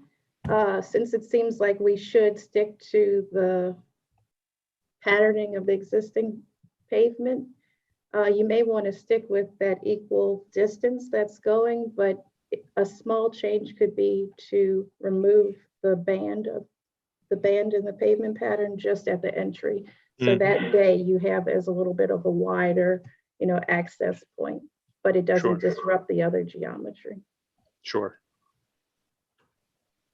And you may even put trees on both sides of it so that it creates sort of like a entry frame. A little more symmetry.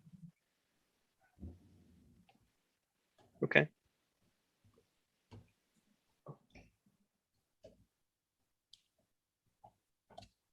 Okay, so if there's no other committee comments, that was the last one. We will now begin our 5-minute recess, after which public comments will be read into the record as part of the consideration of dockets.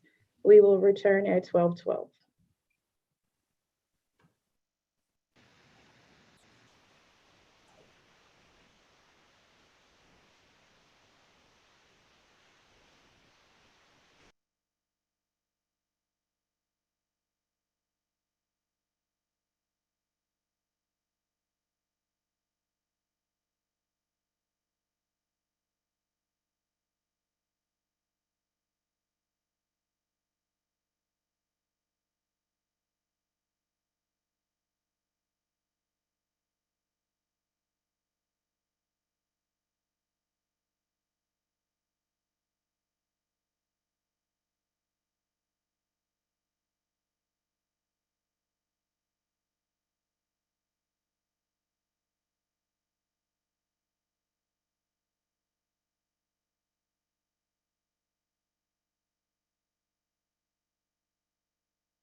The digital public comment form is now closed.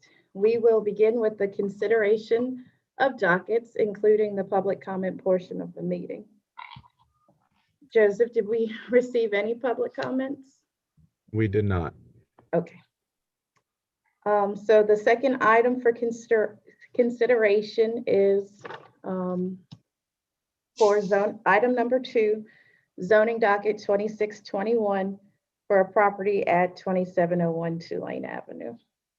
At this time, is the committee ready to make a motion? Can I have some question before we do a motion? Yes. Lewis, is this something that you think can be handled just by internal review, or is this something you want to see again because of the survey and boundary issues? I mean, I think if the committee's comfortable with the concept, you know, we can work out, you know, we can work out additional details. I think everyone's aware of the, you know, what we're looking for in terms of trying to protect the sidewalk, or, you know, bordering those, the parking spaces, et cetera. So I'm okay to work with it outside the committee. I mean, I do wish that they would have presented elevation of the canopy. I think that.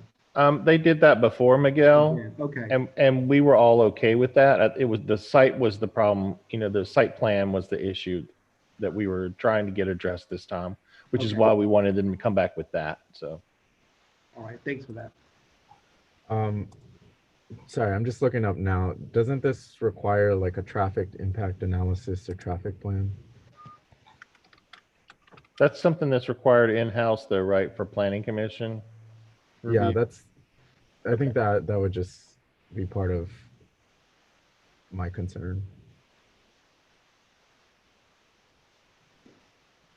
I'll make a motion to approve subject to the following provisos, which are additional street trees as discussed on the two-lane and Baldwin frontages, curbing on Baldwin to direct traffic, adjusting the widths of the driveways to reflect the standards, DPW standards, adjusting the site plan to reflect the property boundaries and existing curbs along Broad, additional landscaping along Broad as discussed, and the additional on-site landscaping for the 2-lane and rear of the building areas that were noted.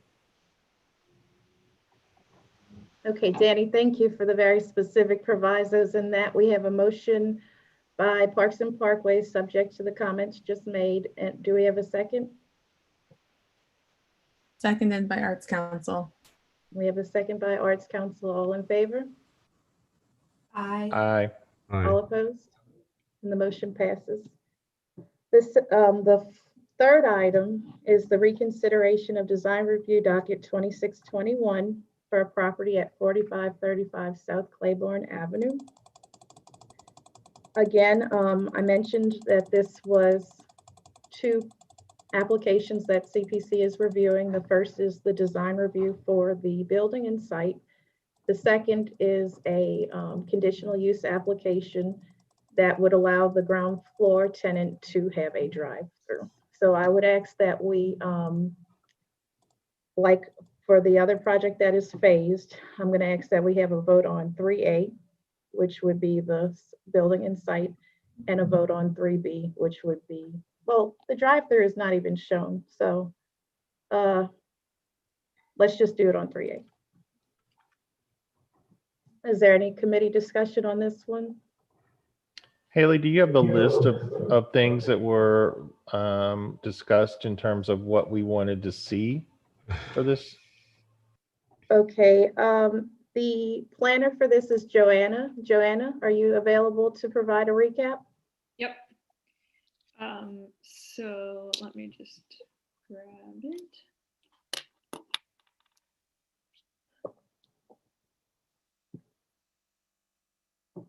Sorry.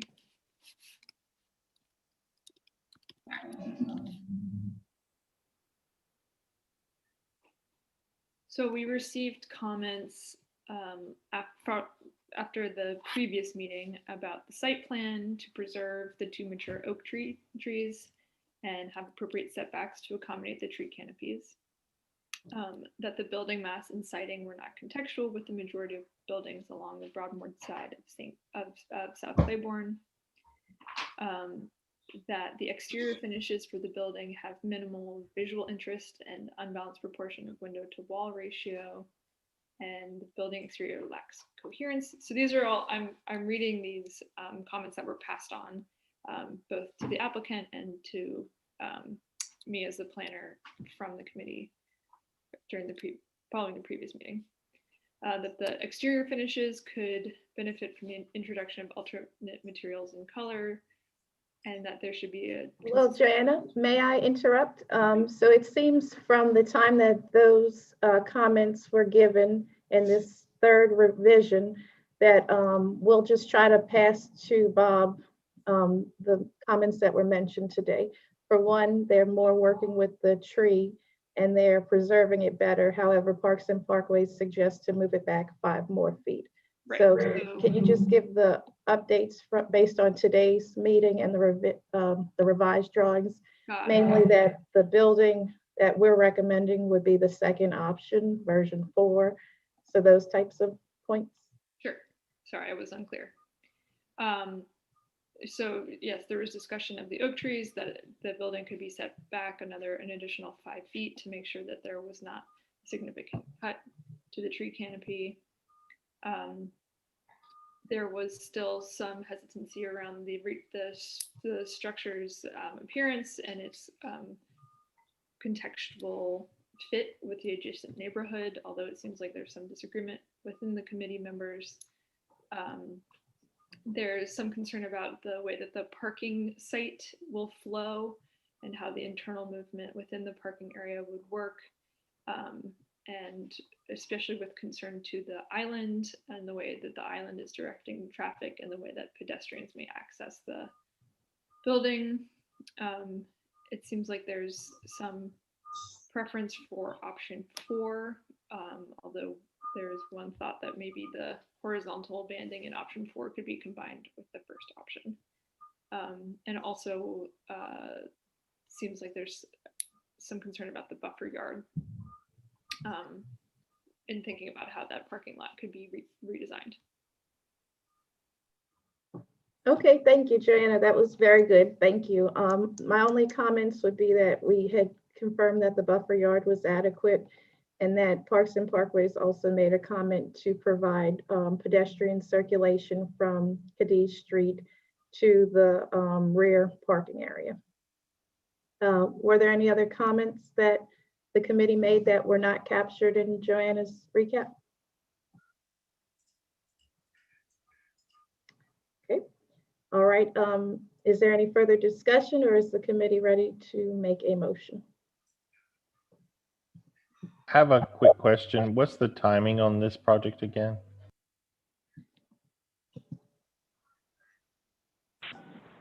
Joanna, are you able to? I mean, I know the applicant is keen to move this forward. It sounds like the conditional use has just for the drive-through has just been submitted. So yeah, that will go on a different timeline altogether. Yes, that's correct. The conditional use is going to come afterward for a potential future tenant, but we're ready to start construction on the shell and core as soon as this gets approved.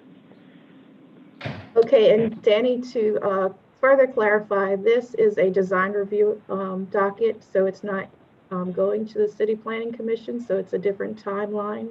The City Planning Commission has 90 days from when the application was submitted to provide a final report.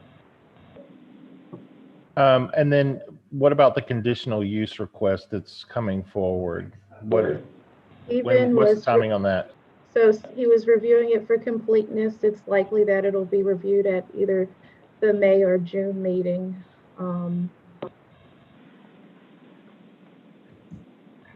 Okay, I'll make a motion to approve subject to the proviso of Parks and Parkways will have to see an arborist plan for this work.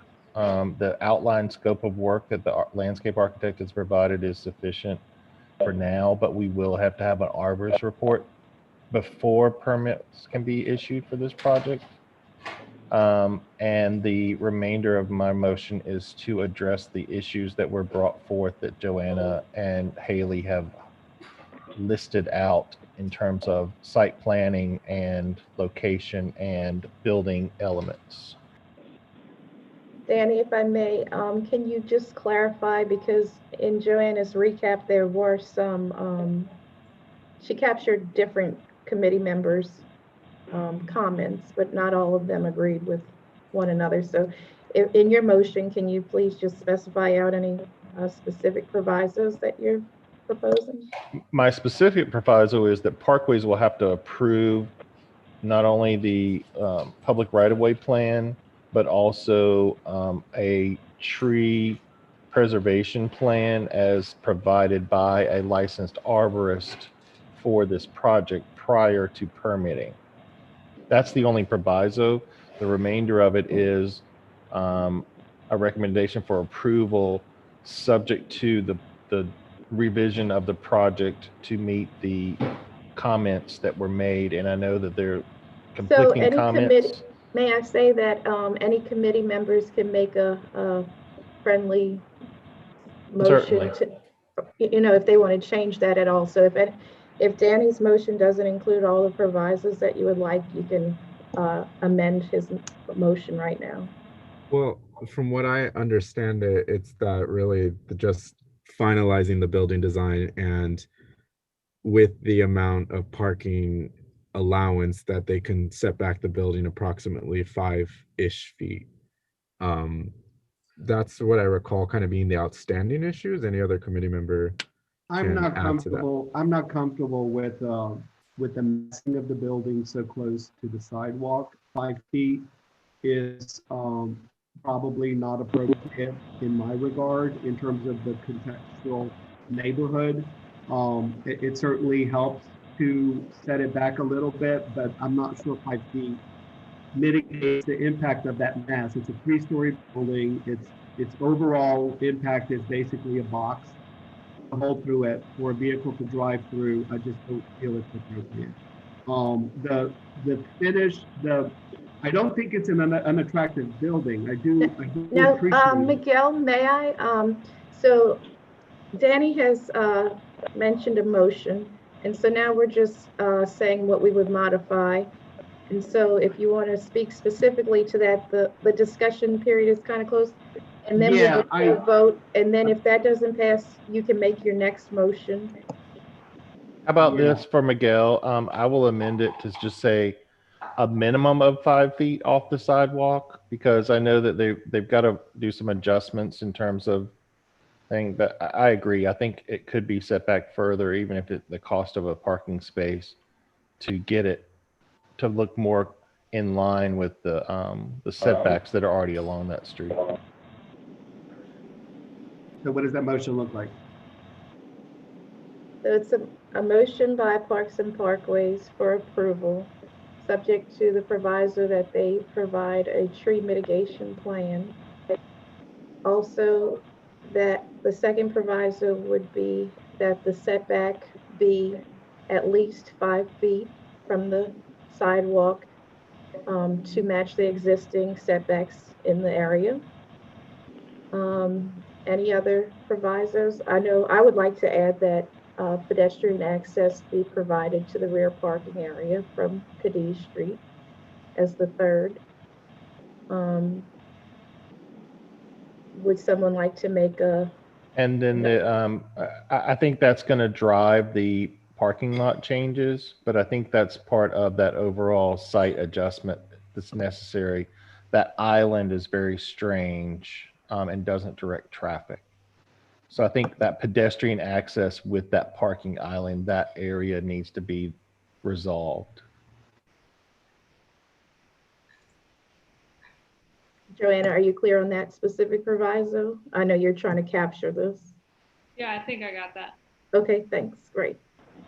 And then is there one for a recommendation on the building exterior that someone wants to vote for?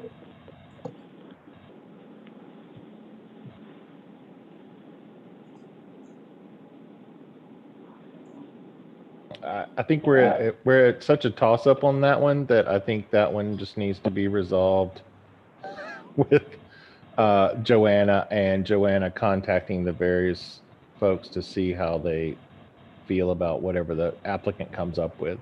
We've talked about how both of them are appealing to various members, so I don't think we're going to get a resolution. So I don't know that that could be a proviso, but it could be something. Well, this is your motion, so I would say now's the chance because we're giving Bob the advice, and we'll capture to him what the motion was, who voted for it, who voted against it, and that's the best way forward. So, do you want to just throw one out for now? And if we come to no consensus, then that will be reflected to Bob. But we should have, if the vote comes to no consensus, then he'll see, why. But Can we go to that page 3 in this appointment so I can look and see what the number is? I would say I personally like option 1, version 2, with perhaps a modification showing the banding that is available in option 4, just simply because I think the materials work better color-wise in option 1. So that's your motion. Does anybody want to offer an amendment to that? I second the motion. Oh, okay. So we have a motion by Parks and Parkways. Joanna, would you mind recapping your, I think 4 or 5 provisos? Sure. So proviso 1 is that Parks and Parkways see an arborist plan for a tree preservation plan made by a licensed arborist. That the building be set back a minimum of 5 feet off the sidewalk. That the pedestrian access is resolved from the rear, which would require moving the parking island. And that option 1, the banding from option 4 be used as the building design. Does that sound correct? Thank you. And we have a second by City Planning Commission. All in favor? Aye. Well, I guess I'll do a call to vote. Haley, yay. Joseph Cologne, Yay. Danny McElmurray, Yay. Eleanor Burke, No. nay. Miguel Viteri, Nay. nay. Lewis Haywood, No vote. was that a nay? Yes? No, Hey. I'm not gonna vote. Oh, I'm sorry, I didn't hear you. I'm abstaining. Okay. And Lindsay? Nay. Okay. So we have 1, 2, 3 yays, 2 nays. Oh, wait, 1, 2, 3 nays. So the motion does not pass. It moves forward to Bob with no recommendation unless another committee member wants to make a recommendation. Make a subsequent motion. Okay, so it's gonna, hearing no subsequent motion, we'll move forward. Whoa. I still need, regardless of all the rest of this stuff, Parkway still does not want it to go to permitting without having a tree remediation plan. That has to be a proviso in whatever as it moves forward through the planning process. Okay, So that's my motion.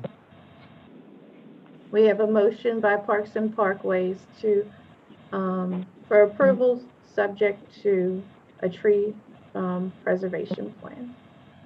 Do we have a second? City planning will second. And we have a second by City Planning. I guess call to vote. Haley, yay. Joseph? Yeah, yay. Danny? Yay. Eleanor? Nay. Nay. Miguel Viteri?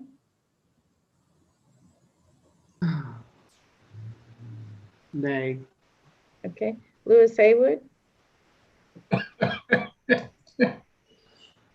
Gotta stop doing this to me. I'm gonna abstain again. okay, and Lindsay Glatz. Yay. I'm sorry, I didn't hear you. Approved, yes. Yes, yay. So we have 1, 2, 3, 4 yays, 2 nays, and the motion passes. Thank you, everybody, for getting through that. Let's see. The third item is reconsideration of design review docket 2621. Sorry. Fourth item is a consideration of zoning docket 2721 for a property at 2401 Humanity Street.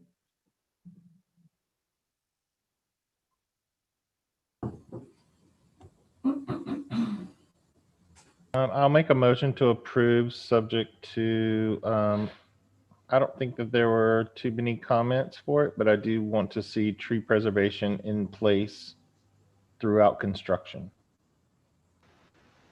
Eleanor, I'll second the motion. Okay, we have a motion by Parks and Parkways and second by HDLC. All in favor? Aye. All opposed? And the motion passes. Item number 5 is the consideration of zoning docket 3221 for a property at 8615 Earhart Boulevard.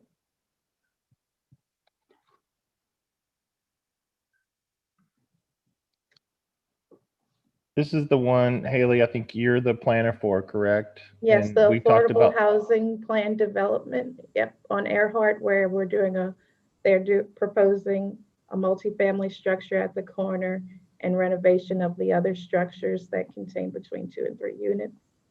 We discussed the parking areas, and some committee members felt as though we could consolidate the parking. I think we were all in agreement that the 3 front-end parking spaces along Earhart should be removed. We mentioned that there should be internal pedestrian circulation, and also the building should have a principal entry at the corner or on Earhart, and that it should be aligned with the sidewalk. That's just discussion. I'm not making a motion. Unless there's discussion, City Planning will make a motion to approve, subject to the addition of internal pathways and circulation. I'll say consolidation of parking to the extent possible. Improved architectural building design, inclusive particularly of the corner site and the community space building, and the removal of the parking fronting on Earhart Boulevard. and the addition of street trees. And do you need a landscape plan too? Most definitely. All right, then a landscape plan showing street trees. So those are the 5 elements of my motion. I'll second that. Okay, we have a motion by CPC for approval, subject to 1, 2, 3, 4, 5 provisos, and we have a second by Parks and Parkways. All in favor? Aye. Aye. Aye. All opposed? So just correct, let's see. Haley, for that one, you're going to contact us in terms of the building itself. I think that was, everybody wanted to see it again just because it is going to be so changed with the entryway. Okay. But we know that we realize the process they need to move through. But I think that was the encouraging part of that resolution, was to make sure that you stay in contact with everybody on the board so that we can see that building. as it changes due to the revisions. Okay, I added that towards the end in an administrative review with the applicable agencies. And just to clarify, because it's hard, I didn't do a call to vote. Was that 7 yeas, 0 nays? Okay, and the motion passes. The next item is number 6, design review docket 4421 for a property at 1600 St. Charles Avenue. Again, we want to vote for 6A, which would be the renovation of the building exterior without the addition of the elevator. 6B would be the improvements, the proposal plus the addition of the elevator. I make a motion to approve 6A, which is the exterior improvements, with the condition of adjusting the planter size for the new and existing trees to meet Parkway's minimums.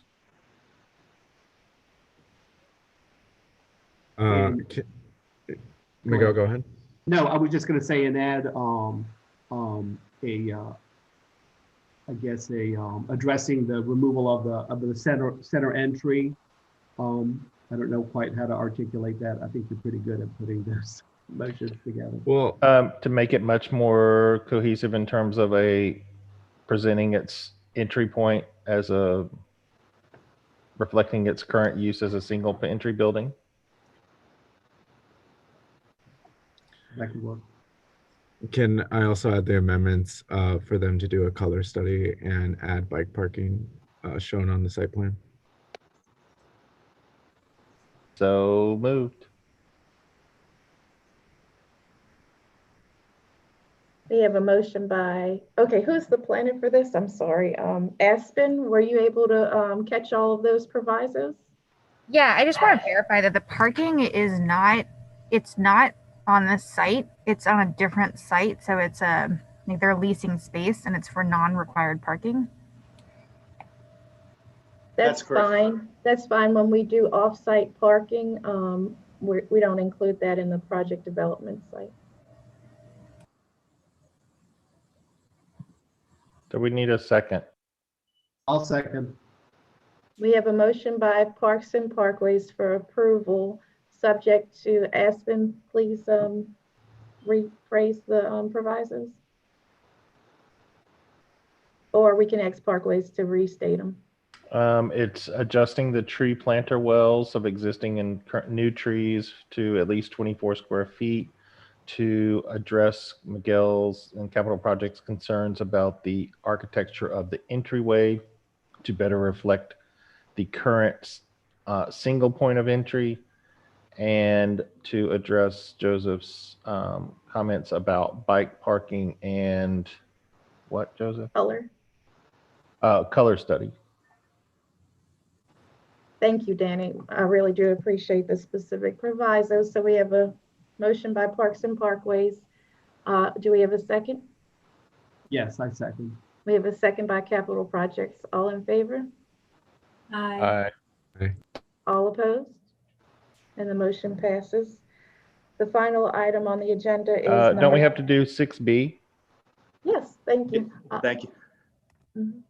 I make a motion to approve 6B.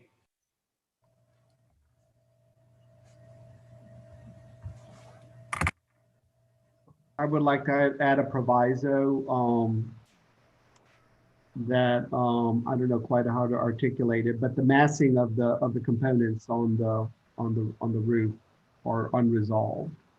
And that they be better integrated into the design. Yeah, I think that, yes.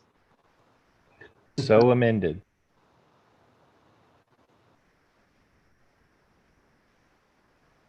We have a motion by Parks and Parkways for approval, subject to one proviso, to better integrate the elevator access, elevator at the roof. Do we have a second? I think it was for the massing, not just the elevator. The massing of the. So both of those, yeah. To better integrate it into the building, the massing of the third floor. Yeah, Okay. and to integrate the massing of the elevator component with the proposed penthouse addition and the existing bulkhead into a more integrated design. Thank you for clarifying. Aspen, do you have that recorded? I do. Okay, great, everyone. Thank you. Do we have a second? Eleanor, I'll second. Second by HDLC. All in favor? Aye. All opposed? And the motion passes. Okay, the final one is item number 7, design review docket 5021 for the aquarium site plan review only. Do we have a motion? I'll make a motion to approve subject to the applicant addressing paving and wayfinding and signage concerns as developed or as discussed during the presentation.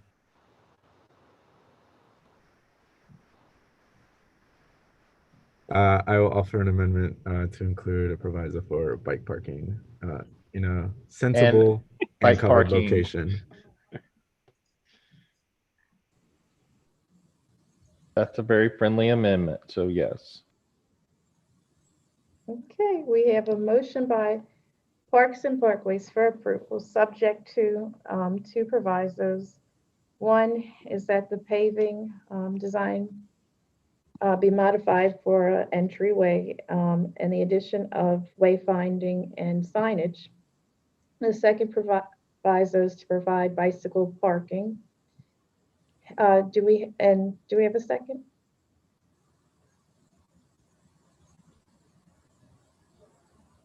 I will second that, and we have a second by City Planning Commission. All in favor? Aye. Aye. Aye. All opposed? Aye. Okay, so we have 7 yeas and 0 nays, and the motion passes. This concludes the April 21st DAC meeting. I would like to mention that the Executive Director of City Planning Commission has authorized us to move forward with a monthly DAC meeting rather than a bi-weekly. So we will be issuing a new schedule where the meeting will fall on the second Wednesday meeting. That's my only addition that I wanted to make note of. But thank you, everyone. Haley. Yes. Have y'all talked about when we might have to start meeting in person again? No. The discussions on that are fluid, so we don't have a determination yet. Yeah, I was just making sure y'all aren't expecting us to show up anytime soon, so. No. Okay. Okay, everyone, I really appreciate today's meeting. See you next time. Thanks.